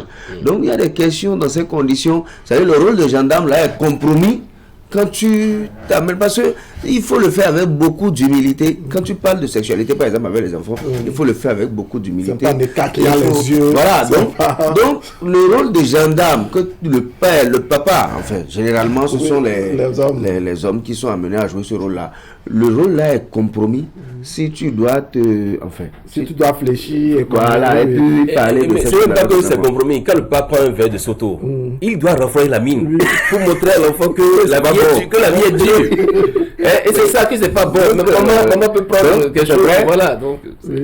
néanmoins, papa peut trouver quand même le moyen subtilement de répondre à certaines questions, de pouvoir dire certaines choses. Et de s'assurer que le message de maman est passé. Voilà, ou alors que papa et maman échangent sur les questions, peut-être que les enfants n'ont pas beaucoup de facilité à poser au papa, et qu'ils vont adresser à leur maman, que maman puisse échanger. Tu sais que, écoute, telle personne m'a dit ça aujourd'hui, tu lui as répondu quoi, etc. Et vous harmonisez, vous coordonnez pour que éventuellement vous n'ayez pas peut-être vous soyez sur le même diapason par rapport aux informations que vous donnez, parce que c'est également une question d'information. Il faut informer l'enfant, il faut que l'enfant sache, donc il faut trouver les bons mots, il faut trouver les mots justes, et ça les deux parents peuvent le faire, même si c'est la mère c'est d'intermédiaire. Donc, chère dame, à vos rôles. D'accord, je vais écouter Zakiat Latoudi. C'est vrai, nous sommes tous unanimes sur le plateau sur la nécessité de parler de la sexualité aux enfants plutôt que de les laisser découvrir eux-mêmes. Mais ce rôle que distribue le coordonnateur de l'action familiale, la CAF, la CAF, est-ce que vous êtes partie prenante à cela? Le fait que on confie ce rôle beaucoup plus aux mères? Pas systématiquement, à mon avis, parce que la sexualité dont on parle ici ne se résume pas seulement à la question du sexe ou à la question de relations sexuelles. C'est tout un ensemble. Tout un ensemble, les menstrues chez la jeune fille, par exemple, l'apparition des caractères sexuels secondaires, la voix qui devient plus grave chez l'adolescent. Donc c'est tout un processus, et j'estime que pour faciliter justement ce dialogue-là, il faut travailler à faire en sorte qu'on ne se limite pas seulement à la question de relations sexuelles en parlant de sexualité avec les enfants. Maintenant, en dehors de ça, dans le couple, il y a que on n'est pas tous pareils. Vous allez trouver des couples dans lesquels c'est papa qui arrive vraiment à instaurer le dialogue avec les enfants, quel que soit le sujet, pas forcément sexuel. D'accord, vous allez poursuivre. On va prendre le tout premier téléspectateur ce matin. Bonjour, monsieur en ligne. Oui, monsieur en ligne vous répond, je suis Herman Metton. Metton Herman. Oui. Vous nous appelez d'où ce matin? Allô? Vous nous appelez d'où ce matin? Ah, je suis à Lokosa. À Lokosa, voilà. Ce n'est plus à Védoko cette fois-ci. Bon, en revenant, passer par la Tiémé, il y a de l'huile rouge Zomila, avec quelques tapioca. Même avec excès de vitesse, là, on ne sait plus quoi faire là. Si excès de vitesse ne prend pas l'argent, je vais amener l'huile rouge. Donc il ne faut pas faire d'excès de vitesse. Il ne faut pas faire excès de vitesse. Je vais faire doucement. D'accord. Herman Nathan vous écoute sur le sujet. Oui, merci. Bon, oui, tout le monde dit oui. Moi-même, je dis oui. Mais comme l'a dit Zakiat, c'est extrêmement compliqué. C'est ça. D'abord, même en tant qu'adulte, on a honte à faire ce genre de choses quand on est à deux dans la chambre. Et maintenant, vous êtes obligé aujourd'hui d'en parler avec les enfants. Avec vous, vous éteignez la lumière d'abord, c'est ça? Bon, il y a la veilleuse, mais il y a toujours une onde rapidement finie. Chacun enfile, l'autre enfile son pantalon, l'autre son pagne, sa robe. Vous voyez un peu? Et maintenant, c'est de ça, il faut parler avec les enfants. Bon, c'est difficile. Ça veut dire que le cercle s'élargit. À deux, déjà, c'est difficile. Élargir le cercle pour faire le débat, ça devient complexe. Vous voyez donc. Et maintenant, l'autre chose, c'est, moi, j'ai ma secrétaire, Joanita Elbeniel, me disait entre-temps que elle est allée faire l'expérience de cette affaire parce qu'elle a elle a fini un cours avec le professeur. Et quand le professeur lui a expliqué les choses, par curiosité, elle a demandé à un copain de classe de passer à l'acte. De passer à la pratique. Oui, de passer à la pratique. En fait, c'est elle qui a demandé. C'est elle qui a demandé. Mon Dieu. Par curiosité. C'est-à-dire pour s'assurer que ce que le professeur a dit est peut-être vrai ou non. Eh oui, bon, donc, depuis qu'elle m'a dit ça, moi j'ai pris peur. Elle ne manque pas de cran. Hein? Parce que je dis, mais si je dois dire ça avec mon enfant, et qu'elle va chercher à aller faire la pratique pour savoir de quoi il est question, est-ce que cela ne complique pas les choses? Vous comprenez? Donc, moi je pense que, oui, il faut en parler avec les enfants. Mais à partir de quel âge? S'il y avait peut-être un... Ce sont des paramètres non négligeables. Hein? On va poser la question, est-ce que c'est à partir de 12 ans? Parce qu'il y a même des filles de 9 ans qui ont déjà leur menstrue, vous comprenez? En effet. Maintenant, s'il faut suivre la fille pour voir si elle a déjà ses menstrues, il faut commencer à en parler bien. Elle a déjà les seins percutants devant avec le bout qu'elle-même voit, elle cache. Madame me disait la fois dernière qu'elle a surpris mon enfant de 13 ans en train d'observer son sexe à la douche. Donc, est-ce que lorsqu'on commence par constater ces genres de pratiques, il faut rapidement appeler les enfants pour dire, bon, tu as déjà 2 boules devant, tu as commencé à faire ci, il faut faire attention. C'est vraiment compliqué, hein. Il faut nous aider à trouver les voies et moyens pour aborder avec les enfants pour qu'ils ne nous apportent pas des récoltes, des grossesses. D'accord, on va s'essayer, Erwan. Merci beaucoup, c'était Erwan maintenant. Merci beaucoup. Je crois qu'il y a un autre téléspectateur qui suit en même temps. Téléspectateur en ligne, bonjour. Téléspectateur en ligne, bonjour. Bonjour. Merci de vous présenter. Saint-Tiche, bonjour. Bonjour à tous. D'accord, on vous écoute sur le sujet. Oui, moi ça me fait plaisir quand ces gens de sujets viennent parce que j'adore les enfants et Dieu m'a donné la chance d'en avoir. Et je suis aussi tutrice d'une fille de 20 ans déjà qui est en terminale. C'est ça. Et je vous partage un peu mon témoignage. Moi, depuis qu'elle est venue chez moi, elle était en 4e, j'ai pris l'habitude de parler de sexe avec elle. Oui. Comment ne va pas vers les hommes, ne fais pas ci, ne fais pas ça, parce que je sais qu'elle a déjà ses règles. Maintenant, la question ne se pose même pas, est-ce qu'il faut parler de la sexualité avec les enfants? La réponse est oui. C'est ça. Comment le faire? Oui. Ou à quel âge commencer par le faire? C'est là, je pense que déjà dès l'apparition des premières règles, chez les filles bien sûr, il faut commencer. Pas leur apprendre comment faire sa toilette, comment prendre soin de son corps, commencer par leur dire, les règles là, comme tu les as, dès que tu vas vers un homme, il faut savoir que tu tombes enceinte. Il ne faut pas, et plusieurs choses. Mettre l'enfant surtout en confiance. Ouais.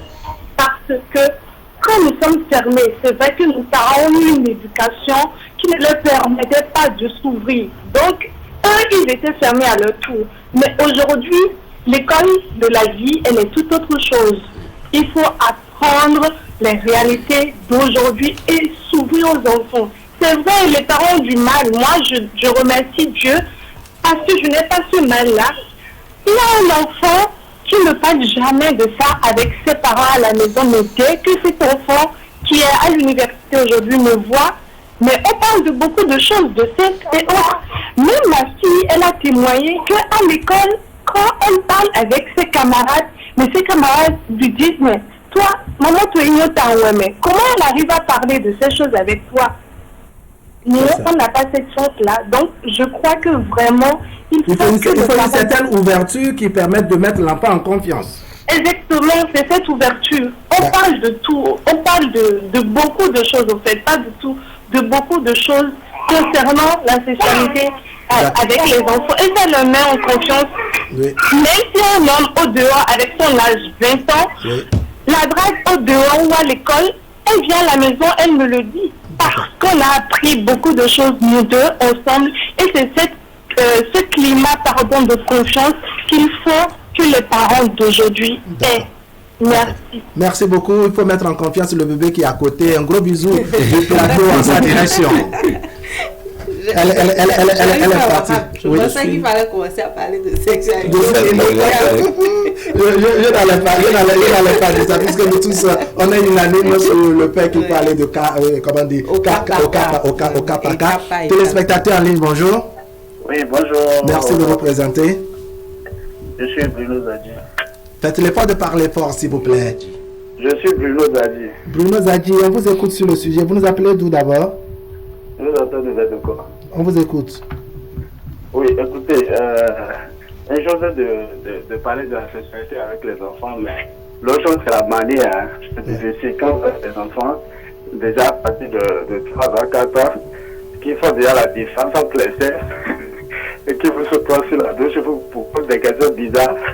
C'est très difficile. J'avoue que c'est très difficile. Et puis, les enfants d'aujourd'hui sont vraiment, vraiment curieux. Donc, ça fait plaisir de vous écouter, d'écouter les téléspectateurs, d'apprendre de chacun et de savoir comment s'y prendre. Sinon, franchement, moi, personnellement, je trouve ça très difficile. On ne sait vraiment pas par où commencer et où finir. D'accord. Voilà. Merci bien et à gage. Bonjour aux populations de Verdocor. Zakiat l'a tout dit. Oui, je disais que dans le couple, vous voyez, chacun a sa façon de faire. Oui. Vous allez voir des couples dans lesquels c'est papa qui peut être bon pour jouer ce rôle-là parce qu'il a les aptitudes nécessaires pour le faire. Dans un autre couple, ça va être la maman qui peut jouer le rôle ou alors c'est quelqu'un qui commence et l'autre vient par la suite. Donc, à mon avis, on ne peut pas déléguer exclusivement ce rôle à la maman. D'accord. Mais je pense qu'il faut tenir compte de la situation, de la nature de chacun des acteurs en jeu et trouver vraiment le moyen de pouvoir faire ce dialogue parce que ce qui est important, c'est d'arriver à passer l'information. Alors, vous allez prendre le téléspectateur avec les enfants. Téléspectateurs en ligne, bonjour. Bonjour, le plateau. Monsieur, madame, bonjour. Oui, c'est Monsieur Aïe depuis Pau. Monsieur Aïe. Monsieur Aïe, faites l'effort de parler un peu plus fort. On a des difficultés à vous entendre par ici. Bonjour. Bonjour. Allez-y, on vous suit. D'accord. Bon, le sujet d'aujourd'hui, vraiment, c'est un peu compliqué, mais on doit en parler. Parce que c'est pas facile. Ce que vous dites là, c'est pas du tout facile. Je pense qu'on doit en parler.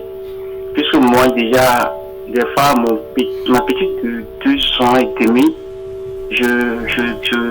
quand on dort ensemble avec sa maman, je vais aller au bloc avec sa maman. Le lendemain, je dérange beaucoup maman. Pourquoi la nuit je dérange maman? Donc, mais déjà, à l'âge, quel âge il faut parler de ça? Je pense que c'est ça la grande question. Puisque déjà les enfants de 2 ans, 3 ans nous posent des questions qu'on ne peut pas imaginer. Un enfant de 2 ans et demi qui me pose la question pourquoi il dérange sa maman la nuit comme ça. Et donc je pense que c'est vraiment compliqué. Mais comment vous faites vous dérangez la maman au point où l'enfant sait que vous dérangez maman? Non, il dort normalement. Moi je pense qu'il dort bien, mais il ne dort pas en réalité. Alors qu'il dort mal. Oui. Vous pensez qu'il dort bien alors qu'il dort mal? Justement. Parce qu'il voit que vous êtes en train de déranger maman. C'est ça le problème. Peut-être le dérangement l'empêche lui de dormir. C'est pourquoi il dort mal. Non, c'est pas que je me bloque, je ne fais pas de bruit. C'est silencieux en fait. C'est vous qui trouvez que c'est silencieux.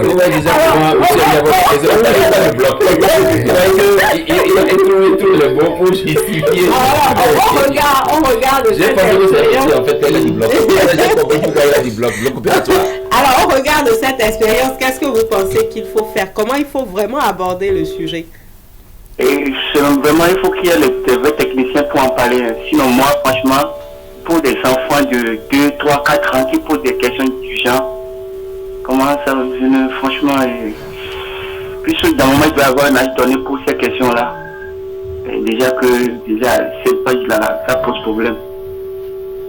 D'accord, merci. Monsieur Aïe, merci beaucoup. Merci à vous aussi et bon vendredi à vous. D'accord, merci. On va revenir en plateau. La réalisation va faire les réglages qu'il faut de manière à ce qu'on puisse entendre de façon plus nette le reste de nos téléspectateurs qui vont intervenir. Je crois qu'il y a un déjà. Téléspectateur, Ali, bonjour. Allô. Merci de vous présenter. Ici, on m'appelle Carole Fleur à Audetoyon. Carole Claire. Carole Fleur à Audetoyon. À Audetoyon. On vous écoute, vous appelez d'où? J'appelle depuis Fidocet. On vous écoute. Fleur, Carole. Oui, vous êtes en direct, on vous suit, madame. Je voudrais dire que la question de sexualité avec les enfants, c'est une question un peu complexe. Mais on peut pas, il n'y a pas un standard, hein. On ne peut pas dire que ça commence à tel ou tel âge. Ça dépend de la manière dont chaque enfant évolue, se développe naturellement. Parce qu'il y a des étapes de développement de l'enfant, de l'être humain en général. Donc il faut être attentif à chaque étape. Et c'est suivant son développement, vous allez discuter avec cet enfant. Parce que des enfants, même déjà à 3, 4 ans, qui interviennent ou qui réagissent d'une manière où vous allez être vraiment pas éduqué. Vous allez vous demander est-ce que quelqu'un lui a dit ça, quelqu'un lui a soufflé ça. Vous voyez, donc je pense que c'est une question complexe, que ce soit le père ou bien que ce soit la mère. Chaque parent qui se sent disponible ou qui se sent apte à le faire de façon très subtile pour ne pas choquer, pour ne pas aussi influencer, peut intervenir sur cette question avec son enfant. Je vous remercie. Merci Madame Carole Claire. Bonjour aux populations de Puy-du-Rosset. On revient en plateau, on marque une pause au niveau des téléspectateurs et on fait un tour. On se bouscule au bout du fil. Présentez-vous s'il vous plaît. Oui, on m'appelle Kalis Maoulawe. Kalis Maoulawe. Vraiment? Oui. Maoulawe. J'appelle depuis Aïbaté. On vous écoute. Oui. Moi, je pense que la question peut être d'abord traitée en couple. Dès que vous mettez des enfants au monde, vous les suivez, vous-même vous discutez pour voir à quel âge, selon l'évolution, vient les réactions de l'enfant. De deux, nous tous, on est passé par ces âges-là. On devait savoir qu'à quel âge on a eu telle réaction. Donc par rapport à ça, on peut commencer par dire certaines choses. On ne peut pas tout expliquer à la fois. Ouais. Donc ça doit commencer de façon progressive selon l'âge et les réactions de l'enfant et selon ce que nous-mêmes, quand on était enfant, comment on a abordé le sujet-là. D'accord. Alors très rapidement, monsieur Maoulawe, si entre-temps, en votre temps, par exemple, papa et maman n'abordaient pas la question avec vous, est-ce que vous pensez que c'est très facile de changer de comportement vis-à-vis de vos enfants en termes d'éducation sexuelle? Non. Non, on ne doit pas changer de comportement. Puisque l'enfant, à un moment donné, doit passer par ces étapes. Donc c'est le rôle des parents de suivre et de savoir quand est-ce qu'il faut aborder. On doit aborder ça.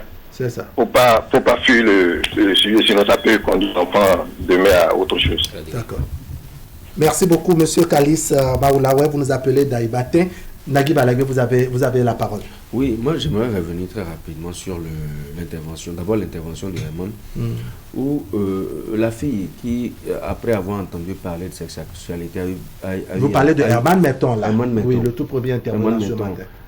La fille qui, après avoir entendu parler de sexualité, a eu envie d'aller à la pratique en faire l'expérience. Il y a un problème là, ça veut dire en réalité que l'enseignant qui a fait la leçon, qui a donné le cours, s'y est pris, il y a un problème parce qu'en réalité, il ne s'agit pas de susciter à ce point la curiosité de l'enfant, il s'agit de lui donner des informations. C'est pour ça qu'on dit, oui, quand est-ce qu'il faut le dire, quand est-ce qu'il faut le faire, comment est-ce qu'il faut le faire, parce que si on ne sait pas s'y prendre, de l'apprenant. Voilà, si on ne sait pas s'y prendre, si on ne sait pas choisir les mots, si on ne sait pas. L'enfant n'a pas besoin de toutes les informations au même moment et au même niveau. Deuxième chose, l'éducation sexuelle n'est pas... C'est pas une question de il ne faut pas. Parce que les gens pensent qu'en réalité, l'éducation sexuelle, la question de la prévention, ça vient à une étape donnée où vous donnez l'information à l'enfant comme quoi, et si tu fais ci, il y a telle conséquence, etc. Donc, mais l'éducation sexuelle, ce n'est pas il ne faut pas approcher l'homme, il ne faut pas faire ci. De toute façon, l'enfant finira pas arriver là. Oui. Et donc, si on n'approche pas l'homme, peut-être l'homme va c'est quelque chose que vous ne pouvez jamais empêcher. Donc, il vaut mieux être réaliste là-dedans, être lucide et savoir vraiment de quoi l'enfant a besoin et à quel moment. Dernière chose, les parents doivent observer effectivement le développement psychomoteur de l'enfant. Parce qu'il y a des informations sexuelles qui vont avec le développement physique, le caractère sexuel quand l'enfant sort, quand l'apparition par exemple. Les enfants, il y a plusieurs anecdotes où on te raconte comment par exemple l'enfant a fait ses menstrues à l'école, comment elle a réagi. Et puis quand vous voyez, les camarades ont également réagi. Et quand vous voyez les enfants par exemple qui en avaient dont les parents avaient que les parents avaient préparé à cette situation là, leur réaction est différente de celle qui se sont. Et c'est dangereux par exemple qu'un enfant par exemple se retrouve à un âge où les menstrues la surprennent à l'école et qu'elle n'en ait jamais entendu parler. Les parents ont fauté à un moment ou à un autre. C'est-à-dire qu'il aurait fallu, par exemple, préparer l'enfant à cette situation-là. Et le malaise que ça lui a apporté, l'embarras, la difficulté qu'elle a eu à gérer, par exemple, cette histoire. Donc, il faut tenir compte du développement de l'enfant, voir les étapes de progression et voir quels sont les besoins d'information. Donc c'est une question de, effectivement, il faut faire beaucoup attention, il faut être attentif et ne pas rater les étapes. D'accord. Votre homo dans son intervention a évoqué un sujet qui nous interpelle tous. Est-ce que vous n'avez pas senti peut-être à un moment donné dans la transmission du savoir de l'enseignant une forme, il a peut-être été très émotif, il y a eu suffisamment de passion dans la transmission de ce savoir-là, de manière à ce que l'apprenant soit tenté juste après peut-être la théorie passer à la pratique. Non, c'est clair que nous avons tous fait la santé de reproduction en classe 3e. Si nous n'avons pas eu dans le temps là envie d'aller à la pratique, c'est que l'enseignant nous transmet le savoir. Et vous en voyez effectivement, je ne parle pas forcément aujourd'hui de la SVT, sinon en notre santé c'était biologie. Je ne vois pas, c'est vrai, dans d'autres matières, il y en a qui donnent le savoir avec passion, avec tout ce qu'il faut, avec tout l'amour qu'il faut et tout. Sans doute que l'enseignant, il est allé un peu trop loin pour leur dire le plaisir que ça procure, comment ça fonctionne, l'hymen qui est défloré, telle chose qu'il veut, telle qu'il veut. Donc, l'enfant s'est dit, attention, il faut que j'aille à la pratique. Maintenant, vous savez, nous sommes dans une société un peu pervertie aussi. C'est pourquoi je dis, c'est toujours bien de laisser le soin à la femme d'en parler avec les enfants. Parce que vous avez rarement appris qu'un enfant est allé au lit avec sa maman. Mais vous apprenez dans tout et partout que le père a violé sa fille, le père a fait ci. Je me demande comment... C'est un cas beaucoup plus fréquent que l'inverse. Je préfère laisser la maman parler de ce dossier avec sa fille et avec le garçon. Parce qu'elle est la mère. Elle trouvera le mot qu'il faut.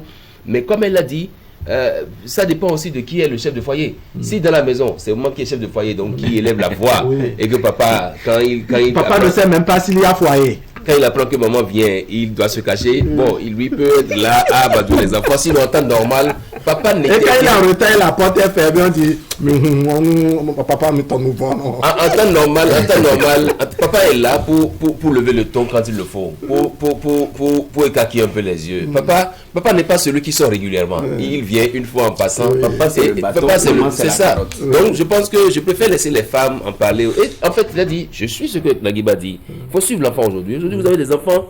La fois dernière, il y a un garçon qui me demande, papa, bon, Nido, à ma soeur, Lofia. Mais il parlait de tout ce que j'ai comme, oui, vous savez, nous sommes africains. J'ai dit, c'est toi qui vas voir ça. Et j'ai dit ça systématiquement.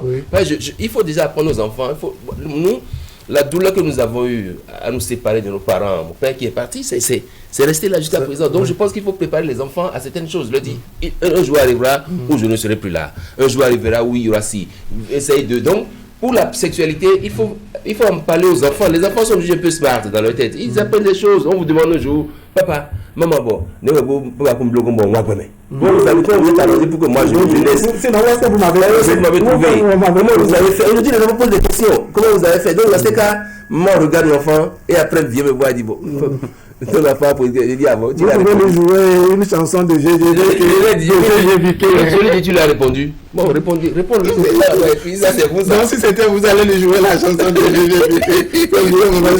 Regardez, encore que il est déjà. Des questions qu'on n'a jamais de quoi. Des parents disent ça aux enfants. Commencez à regarder. Et tu as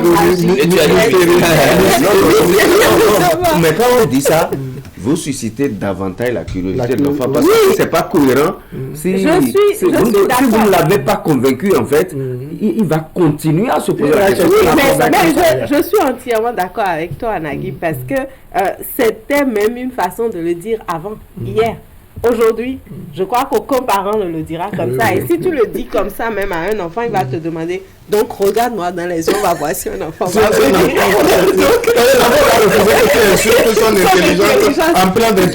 Forcément, il y a que c'est une nécessité, il faut arriver à instaurer ce dialogue. Après, comment on instaure ce dialogue? Moi, je ne suis pas entièrement d'accord avec Herman parce que j'estime que chacun peut apporter sa contribution dans ce débat-là. Papa peut le faire, maman peut le faire. Après, ça dépend.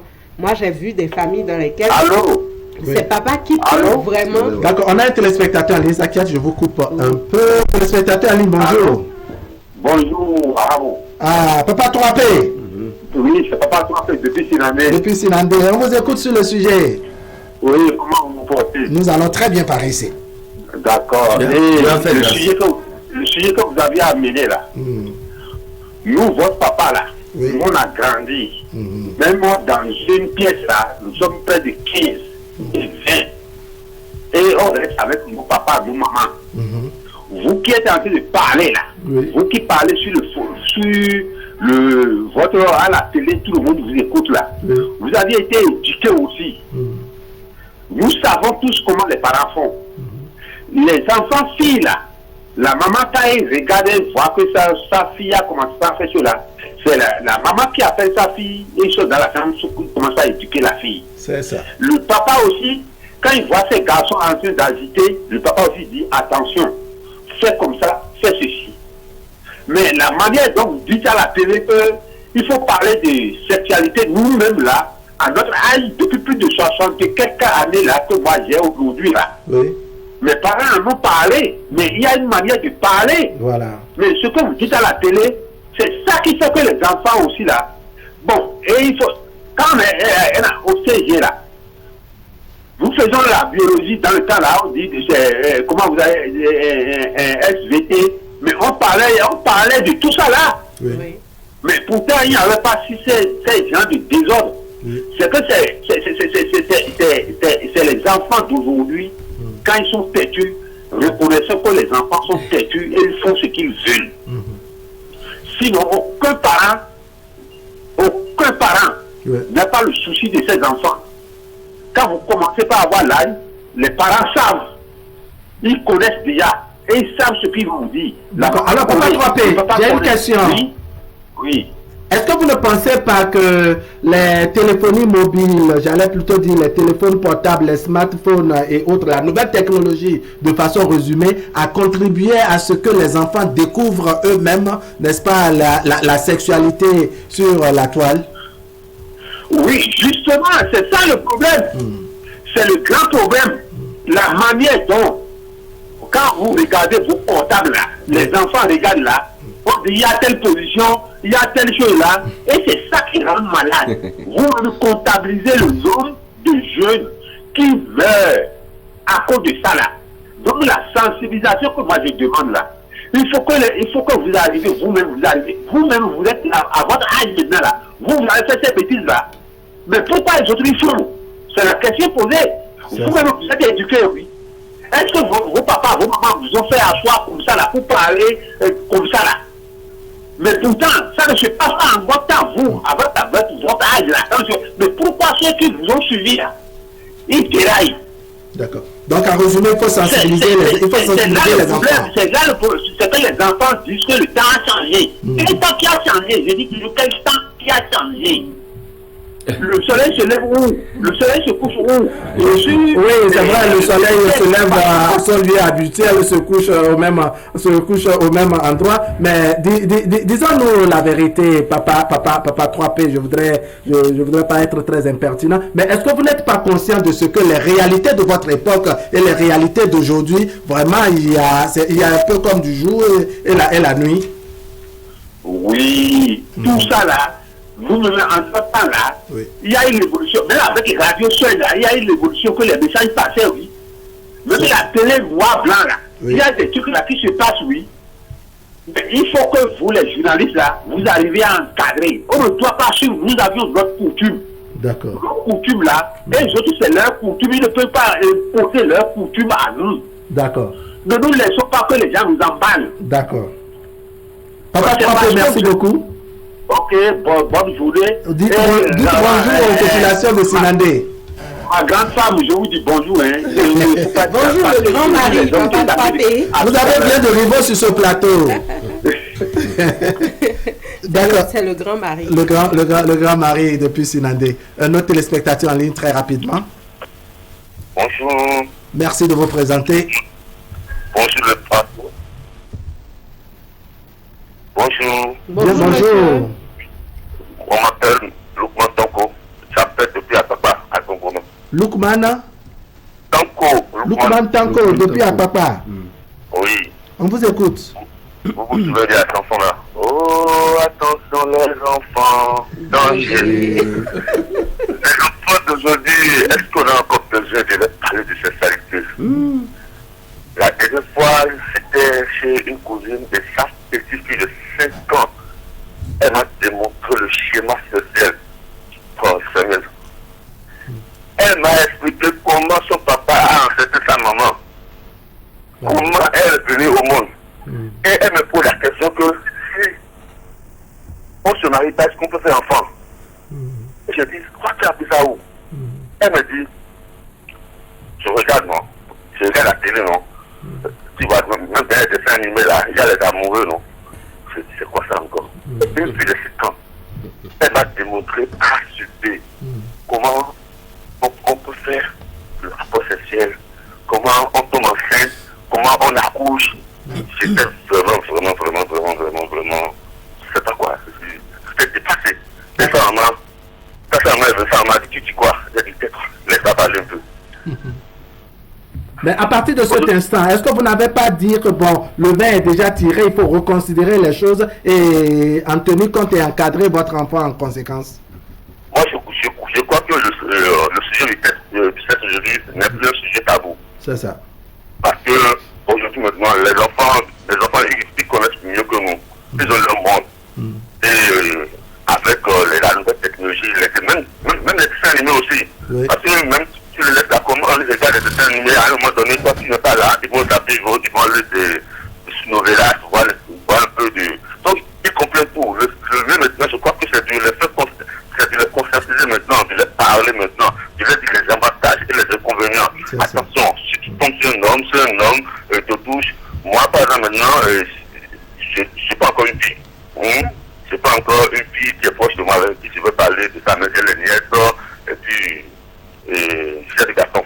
Maintenant, je leur explique quand même, le sexe, si vous voulez vraiment évoluer dans votre vie, vous devez avoir le boulot au sérieux. Mais le sexe, vous donnez votre corps à l'homme ou à la femme que vous avez choisi comme le meilleur dans votre vie. Donc, il faut essayer d'en parler. C'est le truc qu'il faut casser aux enfants. Les enfants, ils connaissent tout maintenant. D'accord. C'est ce que j'ai à dire. D'accord. Monsieur Lukman Tanko, merci beaucoup. C'est moi à vous dire. D'accord. Emmanuel Nemboussou. Non, tout est dit. Aujourd'hui, je pense qu'il faut si nous voulons faire une comparaison avec je voudrais votre réaction à la suite de M. Lukman, dont l'enfant, par exemple, a déjà découvert cette est en avance sur l'éducation qui devait venir de la maison. Oui, elle a déjà ça. Parce que, comme l'a rappelé Papa 3P, il y a un bout de temps, quand on était petit adolescent, c'était la télé blanc-noir. Ça commençait le mercredi à 15h ou à 16h, ça finissait à 20h.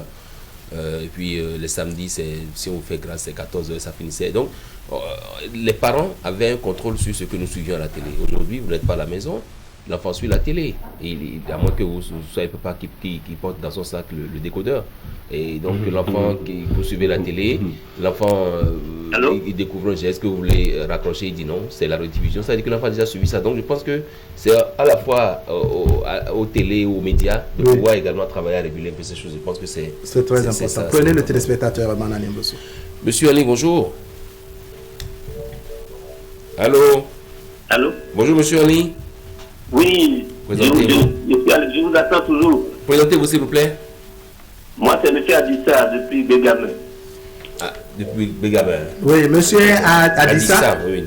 Oui. D'accord. Vous êtes en direct. Merci beaucoup. Bonjour. Bonjour. Bonjour, les amis. Oui, bonjour, monsieur Adissa. On vous suit. Donnez-nous votre avis sur le sujet. C'est M. Adissa. Oui, bien sûr. Allez-y, donnez votre avis sur le sujet.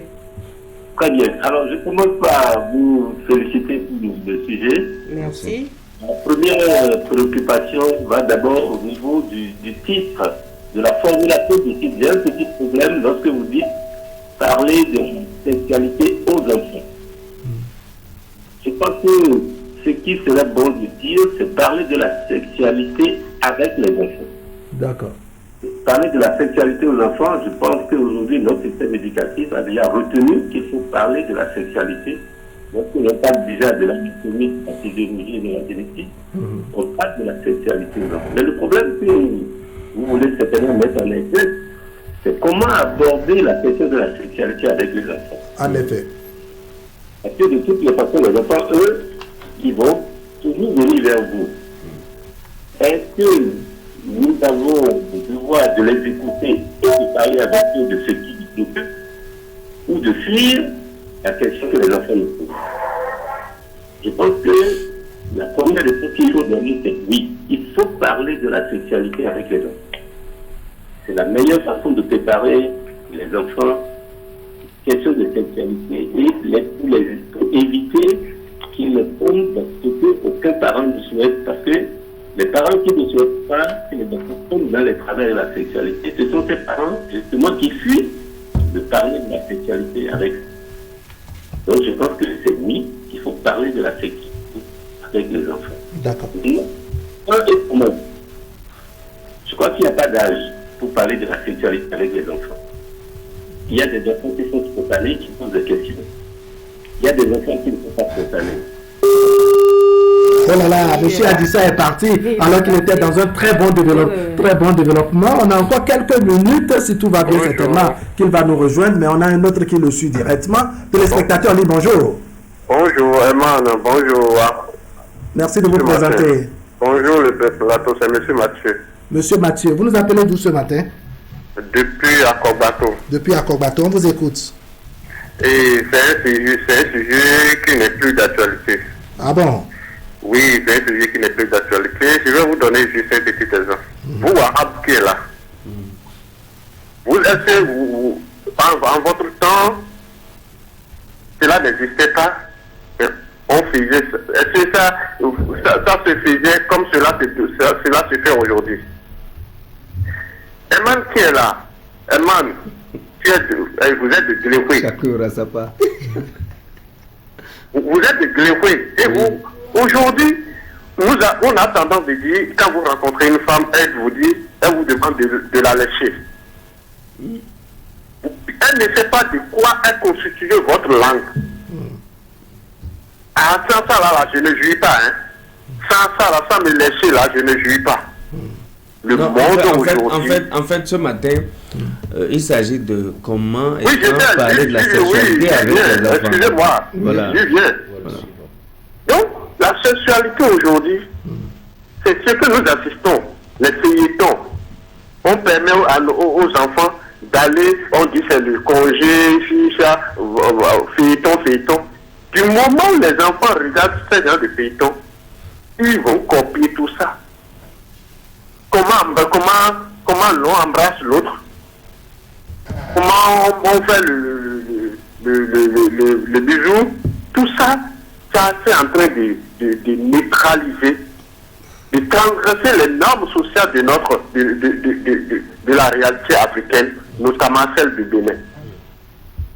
Il faut que chaque parent, moi qui suis ici, je n'ai pas connu ça, mais si cela existait, vous n'avez jamais entendu un enfant d'un pauvre, excusez-moi, d'un Dominique qui vient du village, qui a fait ses études là-bas, et vient à Cotonou, il va vous dire que non, lui là, il connaissait le sexe depuis à bas âge. Non. C'est des enfants où les parents ont eu des domestiques,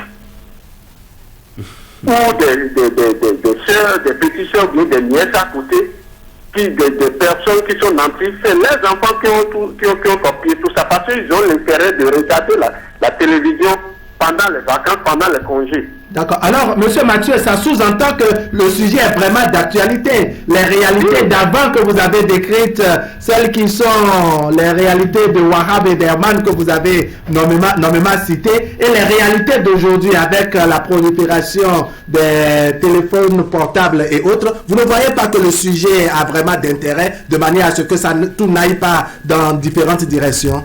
Merci beaucoup, monsieur Wahab. Vous savez, aujourd'hui, il revient à chaque parent. Moi, excusez-moi, hein, je ne permets jamais à mon enfant de regarder feuilleton. Feuilleton où on s'embrasse là, on fait ça. Je ne permets jamais à mon enfant de regarder ça. Mais est-ce que vous lui parlez de la sexualité, vous, en tant que père? La sexualité, ça dépend de son âge. Et ça dépend des yeux que vous avez mis, ou vous mettez à l'endroit de cet enfant. Donc, en résumé, vous en parlez? Je n'en parle pas, parce que si l'enfant n'a pas... Il faut que l'enfant m'amène le sujet, ou soit Donc s'il ne vous amène pas le sujet en tant que père, vous n'observez pas son comportement par exemple et abordez le sujet avec lui. Je ne veux pas lui en servir parce que on dit que vous voulez réveiller l'enfant qui dort. Oui. Monsieur Mathieu. Monsieur Mathieu, est-ce que vous ne craignez pas, Nagib va vous poser sa question tout à l'heure, est-ce que vous ne craignez pas que votre silence, n'est-ce pas, vous rende coupable plus tard, puisque l'enfant fera les recherches. Votre enfant est beaucoup plus l'enfant de son temps, n'est-ce pas, que l'enfant de ses parents, dit-on souvent. Merci beaucoup. Merci beaucoup. Merci beaucoup. Pour parler ce sujet avec mon enfant, qu'est-ce que je vais faire? Je vais étudier l'enfant. Je vais regarder les amis. Par exemple, je vous donne un petit exemple. Un enfant qui est en 4e, il passe en 3e, il a fait 3. Il a redoublé 4e 3 fois. Et on lui demande, les parents lui demandent pourquoi tu ne réussis pas. Il dit qu'il aimait une fille qui n'est plus dans son établissement et qu'il aimerait qu'on lui fait le transfert sur l'établissement de la fille. C'est aberrant. Vous voyez? C'est aberrant. Donc, suite à ça là. Mais est-ce que vous ne pensez pas que les parents étaient absents un bon moment jusqu'à ce qu'il est tombé amoureux sans qu'il ne puisse gérer? Les parents, c'est quoi? C'est des enfants que les parents sont. Par exemple, vous, Wahab qui est là, vous n'êtes pas à la maison. Maman est à la maison, soit maman n'est pas à la maison. Mais si vous laissez votre enfant, vous laissez tout à la discrétion de l'enfant, l'enfant peut vous abuser. D'accord. Monsieur Mathieu, il y a beaucoup de personnes. Deux choses très rapidement. Monsieur Mathieu, je ne sais pas dans quel village vous avez pris vos chiffres, de quel village vous tenez vos chiffres, ou de quel. En fait, vous semblez dire que ce sont les enfants de pauvres n'accèdent pas à la sexualité très jeune. Je crois que ça va être difficile. C'est un peu tendancieux. C'est difficile à comprendre parce que dans tous les milieux, on voit des enfants qui tombent enceintes très jeunes. Deuxième chose très rapidement avant que vous nous reveniez. Croyez-moi, ce que vous empêchez l'enfant de regarder à la maison, il le voit ailleurs. Et si ne regarde pas ça à la maison... Monsieur Mathieu est parti, mais je crois qu'il a entendu l'essentiel. On va lire cette réaction du ministre, sinon de l'ex-ministre Gustave Depo-Sono, n'est-ce pas, qui apporte sa contribution un peu comme tous les vendredis d'ailleurs. Merci beaucoup pour vos soucis de conseils de vie. La difficulté réside déjà au fait qu'entre le couple, n'est-ce pas, ce n'est pas facile entre papa et maman, et voilà qu'ils discutent avec les enfants. Donc c'est difficile donc pour les parents déjà de discuter avec les enfants. Je crois qu'il faut que nous, parents, tout en étant rigoureux, qu'on se rapproche des enfants et ne pas trop créer un écart. Il n'y a pas d'âge, mais pour les filles, c'est facile aux mamans de commencer à donner des conseils dès l'apparition des premières règles. Ensuite, il faut créer des occasions et surtout ne pas faire que des méfaits. Donner beaucoup d'exemples qui ont conduit à une mauvaise éducation, y compris ses propres expériences qui ont mal tourné. C'est de façon progressive qu'il faut apprendre à donner raison aux enfants lorsqu'ils sont amenés à se prononcer sur certains sujets. Cela crée un rapprochement de fait et crée également de confiance entre parents et enfants. C'est donc la contribution de l'ancien ministre Gustave Depo-Sono qui dit bonjour à tout le plateau, à Zakia, à Herman et à Nagib Alagbe. Allez, on va stopper, n'est-ce pas, la contribution des téléspectateurs par téléphone pour l'instant et puis on fait un tour de table avant d'ouvrir à nouveau la ligne. Nagib Alagbe, vous voulez réagir? Je crois que l'essentiel a été dit. Oui. On a dit mais il y a des paramètres que certains de nos téléspectateurs ont abordés. Je vais écouter également sur ce sujet, les questions de génération et les questions d'âge des enfants. Il y a certains parents qui sont métalliques et ne pensent pas prendre, ma foi, la mesure des réalités du moment. C'est là tout l'intérêt de la discussion que nous faisons aujourd'hui. Aujourd'hui, les parents doivent savoir que hier c'était hier, aujourd'hui c'est différent. C'est différent. Et vous voyez, moi, l'enfant, vous voyez, à 3 ans, l'enfant de 3 ans qui regarde, voilà, qui voit à la télé, etc., et qui se retrouve dit, il a embrassé. 3 ans. Et il connaît embrasser. Mais vous attendez quel âge pour lui parler de sexualité? Et l'enfant qui te dit, telle personne, telle personne. C'est-à-dire qu'on connaît les personnages de dessins animés. Vous dites, par exemple, que les enfants ne doivent pas regarder les télénovelas. Est-ce que les enfants ne regardent pas les bandes dessinées? Mais l'enfant, les dessins animés, les séries, etc. Non, l'enfant dit telle personne et telle personne s'aime. Bon, comment on s'aime? Et l'éducation, à la sexualité, doit emporter en même temps l'éducation. Parce que les enfants doivent comprendre que s'aimer, ce n'est pas toujours s'embrasser. C'est pas parce qu'on s'aime qu'on est autorisé à s'embrasser. Et il faut trouver le moyen quand même. Et c'est pas quand on s'embrasse qu'on s'aime forcément. La télé, c'est-à-dire nous, c'est comme ce que M. Mathieu a dit tout à l'heure, on surprotège les enfants. Et c'est dangereux. Parce qu'on se dit, il ne doit pas voir ci, il ne doit pas voir ça. La curiosité les amène à passer ailleurs pour le voir. Alors que quand il n'est pas avec vous, quand vous n'êtes pas avec lui 24 heures sur 24, vous ne savez pas ce qu'il regarde, vous ne savez pas ce qu'il voit. Il vaut mieux laisser l'enfant accéder à certaines choses. Et ça va susciter sa curiosité. Et si vous avez une certaine relation avec l'enfant, l'enfant va discuter avec vous facilement et vous allez pouvoir lui transmettre les messages qu'il faut lui transmettre. D'accord. Sur les questions d'époque, c'est sur ce volet, je veux que vous vous prononcez. L'enfant est maître de sa génération, l'enfant est maître de son époque aussi. Moi, je ne partage pas l'avis de ceux qui pensent qu'il faut toujours garder les mêmes principes qui ont gouverné le monde. Non, pas du tout. C'est vrai que par le passé, même étant protégés par nos parents, il y en avait parmi nous qui étaient très curieux et qui, quand ils voient une femme et un homme s'enfermer dans une chambre, s'il y a des petits des trucs regards, des trucs qui étaient curieux de savoir ce qu'ils font à l'intérieur. Donc, c'est pas parce que nous n'avions pas dans la période, nous n'avions pas eu des intentions. C'est parce que nos parents ont su. Par exemple, le monsieur qui dit que son enfant est souvent dérangé ou que l'enfant pense qu'il gêne sa maman. Moi, mon père était dans une chambre salon jusqu'à une certaine époque. C'est quand j'ai eu le CEP qu'il s'est dit, il faut que j'aille prendre 2 chambres salon.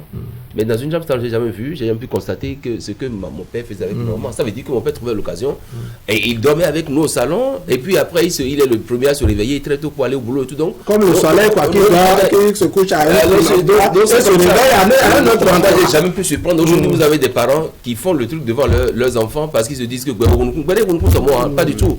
C'est-à-dire que quand vous montrez ça aux enfants, l'enfant, quand vous n'êtes pas à la maison, il cherchera à faire ça avec sa petite cousine qui ne sait pas encore. Avec l'enfant du voisin. Avec l'enfant du voisin et tout. Donc, il faut quand même entretenir un mythe autour de la chose. Aujourd'hui, les enfants, quand vous revenez du boulot, est-ce que vous avez pris l'habitude de fermer la porte quand vous dormez? Mais quand vous revenez, que vous êtes à l'intérieur avec maman et que vous fermez la porte tout de suite, les enfants se disent, mais papa, vous devez prendre l'habitude, maintenant quand vous dormez seul dans la chambre, de commencer à fermer la porte petitement. Là, vous savez que le jour, c'est une habitude. C'est parce que vous dormez. Donc aujourd'hui, c'est ça. Donc, même quand vous devez fermer la porte parce que vous voulez faire appel à la maman, vous faites en sorte que vous fermez d'abord, vous allez le premier à fermer la porte comme si vous dormiez. Non, n'ouvre pas la porte, moi je dors. Alors que c'est bien pour lui dire, rejoins-moi pour le bloc opératoire. Donc je pense que, vous savez, chaque papa, chaque couple a ses astuces pour quand même faire les choses. Parce que moi, je suis pas d'office preneur du fait qu'il faut en parler à tout va avec les enfants, non pas du tout. Là, on pose des questions, comme l'a dit l'ancien ministre d'État, Gustave Depoursono. Partez de vos expériences vécues pour dire aux enfants, ce qu'il fait là, c'est pas bon. Quand vous le faites comme ça, vous n'allez pas grandir. Moi, je dis souvent à mes enfants, tu veux pas grandir, tu veux pas avoir ma taille. Si tu veux avoir ma taille, il faut travailler à l'école. Si jamais tu fais erreur, tu ne vas pas plus grandir, tu seras comme ça. Quand vous dites aux enfants, non papa, je veux... Donc, il faut trouver le moyen d'expliquer aux enfants sans pour autant faire asseoir l'enfant pour dire, bon, mais vite, bon, et quand tu trouves la femme, pour la draguer, tu la fixes d'abord des yeux, tu la regardes, si elle dit oui, tu fais sinon, non, c'est pas le rôle d'un père, ça. Le rôle d'un père, c'est de veiller sur l'enfant. Pourquoi toi, tu es comme ça? Ça évolue, tu es sûr? Si le jeu tu tapes, quand vous faites ça comme ça, et la maman qui dit non, papa, et qu'elle maîtrise la situation, nous, on est là pour coordonner la situation. Je le dis toujours, le rôle d'un père, c'est pas de faire asseoir un enfant pour lui parler, oui, non pas du tout. Papa, il est respecté, il est clé dans la maison. Point bas, c'est comme ça. Le coordonnateur de l'action familiale est de toutes les façons, astuce ou pas astuce, nous sommes tous d'accord aujourd'hui que c'est important d'en parler et qu'il faut... Et chacun a sa méthode. Chacun va trouver les stratégies, chacun va trouver les petites techniques, les astuces, tout ce qu'il faut pour en parler. Mais la finalité, c'est d'en parler. Maintenant, ça peut partir d'une discussion avec l'enfant, ça peut partir d'une question que l'enfant pose, ça peut partir même de feuilletons que l'enfant est en train de regarder à la télé. Ça peut partir du développement même du corps de l'enfant. Ça peut partir d'un cours à l'école. Et il faut forcément trouver le moyen de créer, de faire en sorte que le lien entre les parents, il n'y ait pas de tabou dans la discussion, parce que il y a de ces questions que les enfants ont parfois, et parce que justement il y a tabou avec les parents, ils n'arrivent pas à poser la question aux parents. Là, si je prends le cas cité par un téléspectateur tout à l'heure, où l'enfant, après un cours justement sur la question de la reproduction, passe à la pratique, je pense que s'il y avait vraiment la discussion, s'il y avait une bonne discussion avec ses parents, une belle complicité en termes de discussion, l'enfant pourrait revenir à la maison et dire voilà ce qu'on a eu à l'école. Donc forcément les parents, moi je dis les parents, le papa et la maman ont forcément un rôle à jouer. Maintenant il faut trouver le moyen. Et le discours que vous allez faire à un enfant, tenir devant un enfant de 3 ans, ne sera pas le même que vous allez tenir devant un enfant de 7 ans, ne sera pas le même devant un enfant de 13 ans. Donc il faut trouver le moyen d'adapter également le message à l'enfant pour que les choses passent comme cela se doit.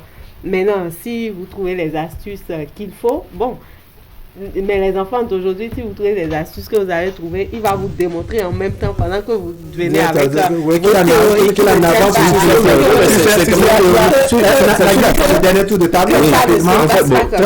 Il y a un aspect qu'on n'a pas abordé, c'est avec les adolescents que c'est très difficile.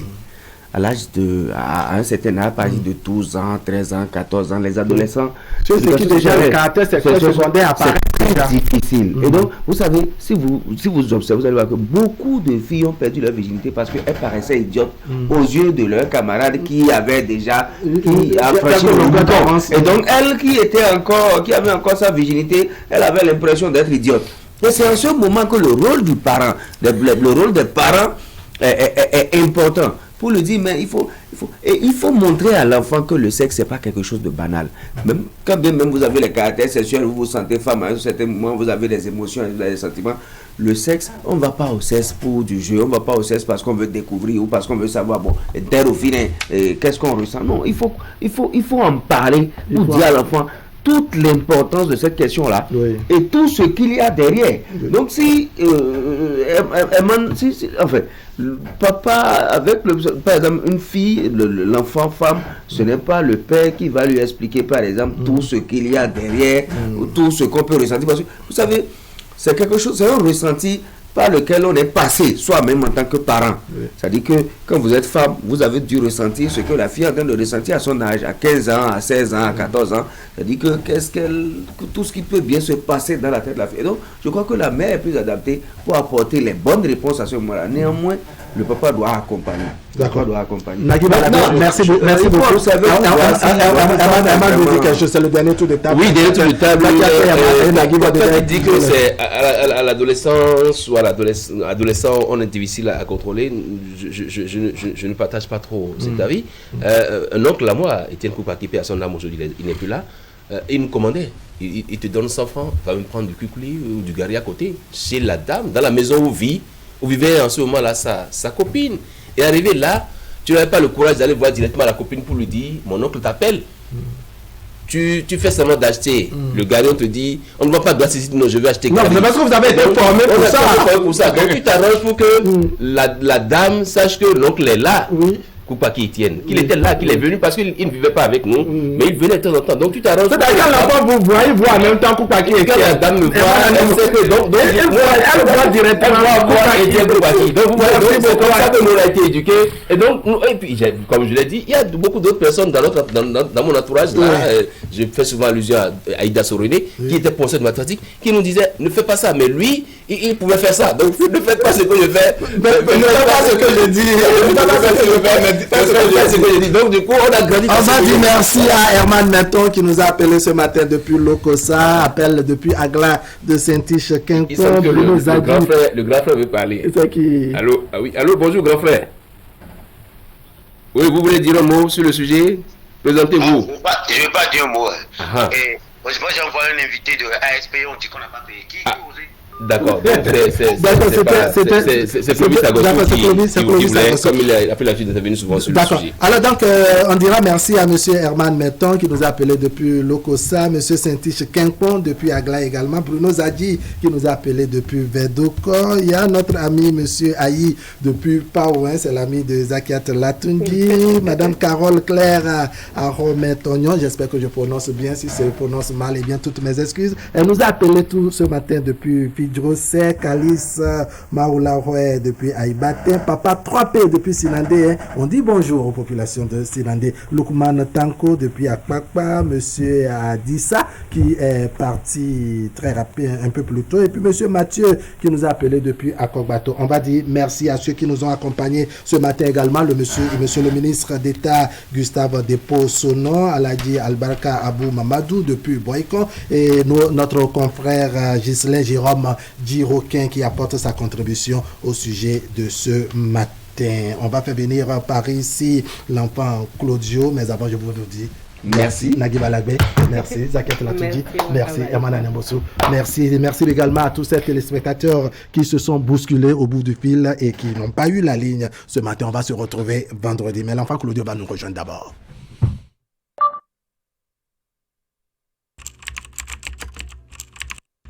Votre chaîne Canal 3 Bénin à portée de main.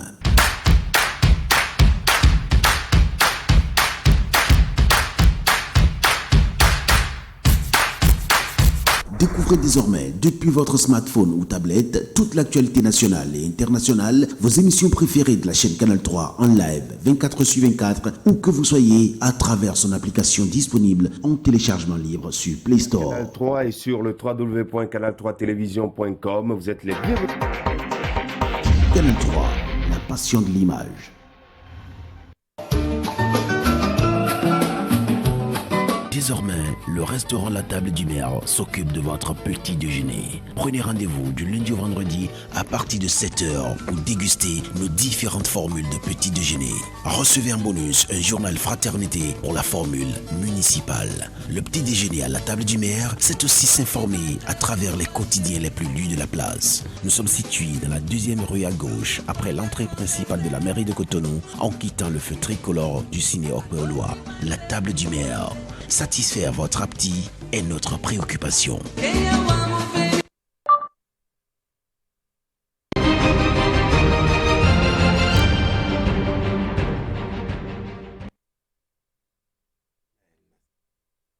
Claudio. Enfin, Claudio, bonjour. Bonjour, Wahab. On a quoi ce matin? Alors, on va parler ici essentiellement du vote du président de l'Assemblée. Et on va commencer plutôt ici par les mesures contre les accidents de la route. Et on voit un monsieur dans un camion qui dit « C'est nous les rois de la route, on roule comme on veut. » Et le Zem à côté qui dit « Votre malin va finir bientôt. » Puisque des mesures seront prises. Des mesures seront prises pour revoir le code de la route et nos comportements sur les axes routiers. C'est ça. Seconde caricature, on va parler de la 9e législature. Et ici, une femme, pourquoi pas une femme au perchoir? Et lui, il soutient cette femme-là. Il dit tous pour une femme au perchoir, c'est du lourd, aidez-moi. Parce qu'il a besoin de soutien. Il a besoin de soutien. Voilà, tout seul, il ne pourra pas. Toujours sur le même sujet. Là aussi, c'est du lourd. Il essaie de la faire entrer dans Lyon. Il dit, serre les fesses, tu vas t'asseoir au perchoir. Il est convaincu. Et la femme qui dit, c'est comme ça, la politique, c'est comme accouchement. Donc, elles sont habituées aussi. Donc, ça ne devrait pas être un problème pour ces femmes-là. Le dernier, lui, dit, le jour du vote, c'est string ou soutien que vous allez mettre dans l'une ou rien. Donc, c'est entre les deux qu'il faut choisir. Voilà. Ça revient toujours à la femme. D'accord. Et on va finir avec cette bande dessinée Allô le ciel. Oui. Ça se passe au ciel. C'est un monsieur qui est arrivé au ciel. Oui. Et la première des choses qu'il demande, est-ce qu'il y a le Wi-Fi? Le Wi-Fi. Voilà. C'est maintenant, très important pour lui. Oh, voilà qu'il est admis au paradis, mais il n'y a pas de Wi-Fi au paradis. Oui. Il a décidé plutôt d'aller en enfer. D'aller en enfer. Maintenant, arrivé devant la porte de l'enfer, on lui dit, ah, mais vous êtes le bienvenu. C'est l'heure où on sodomise les nouveaux. Les nouveaux. Alors là, c'est la demande. C'est la demande. Voilà. Donc, à lire dans Fraternité. D'accord, à lire dans le quotidien Fraternité, paru ce vendredi, n'est-ce pas? C'est ça. Allez, enfant Claudio, merci pour votre passage ce matin. On va se dire au revoir avec la revue de presse signée à Siongo. Allez, à lundi prochain.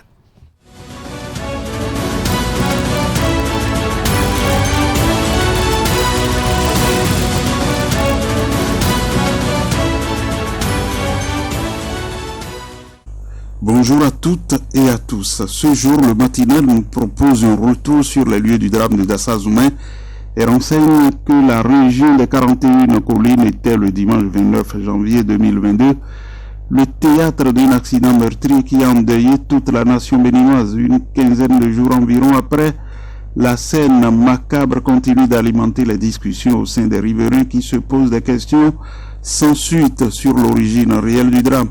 Les habitants situés dans les alentours du lieu du drame n'ont pas fini de digérer ce qui s'est passé, ajoute le journal. Quand le quotidien Fraternité, lui, ne fait pas un retour sur les lieux du drame, mais s'intéresse à d'autres cas pour écrire que le drame de Dassa semble lancer une saison dramatique au Bénin. Au lendemain de ce dimanche, 29 janvier endeuillé, les feux de route ont été signalés un peu partout dans le pays. Une maison à Godomé, un entrepôt de l'essence de contrebande à Saveille et d'autres cas non négligeables. De nouveaux incendies ont eu lieu hier jeudi et cela doit attirer l'attention sur cette spirale qui devient inquiétante. Dans le premier cas d'incendie, c'est un scénario qui rappelle ce qui s'est passé à Dassa. Cette fois-ci, c'est moins dramatique. Une moto Vespa transportant de l'essence frulatée, communément appelée Payo, a pris feu en pleine circulation juste après la rue du commissariat central à Calavi. Le journal pense que ces cas d'incendie dus au transport de l'essence frulatée sont récurrents et il est temps de siffler la fin de la pagaille. D'ici 48 heures, les nouveaux parlementaires béninois élus vont être installés au palais des gouverneurs à Porto-Novo. Le matinal s'y intéresse de nouveau ce jour et rappelle que la 9e législature prendra ses marques dans 48 heures, le dimanche 12 février. Conformément au code électoral en vigueur au Bénin, les 109 députés élus à l'issue des élections législatives seront investis pour les 3 prochaines années. Le journal rappelle les 3 forces politiques qui vont animer les débats parlementaires au cours de cette législature. L'Union progressiste, le Renouveau, le Bloc républicain et la formation politique de l'opposition, les démocrates. Le partage des postes du bureau sera fait par les 10 partis. Le parti Les Démocrates va hériter d'un poste conformément aux dispositions du règlement intérieur de l'Assemblée nationale. Le journal L'économiste du Bénin s'entretient avec Luc Nyakadia, architecte de formation, ancien ministre de l'Environnement, de l'Habitat et de l'Urbanisme, précédemment 2e secrétaire exécutif de la Convention des Nations Unies pour la lutte contre la désertification. Luc-Marie Constant Nyakadia était l'invité du rendez-vous Média Club de l'économiste d'hier jeudi. Il a abordé avec les professionnels des médias la question de la gestion, les changements climatiques, les OGM, les conférences des partis et leurs implications, la transition verte et les finances climat en Afrique. L'expert n'a occulté aucun domaine et confié qu'il revient à l'Afrique de faire des choix cohérents. À cette ère de l'économie, du savoir ou de la connaissance, écrit Fraternité, il est possible à tout individu de gagner sa vie sans dépendre d'un employeur. L'un des métiers à succès de cette nouvelle économie est celui de consultant. Emmanuel Baoulon, consultant et formateur, expose dans un entretien ce que c'est qu'un consultant et ce qu'il faut faire pour ne pas devenir diplômé, demandeur d'emploi, mais plutôt un diplômé travailleur et créateur de richesse et d'emploi. Merci d'avoir été à l'écoute.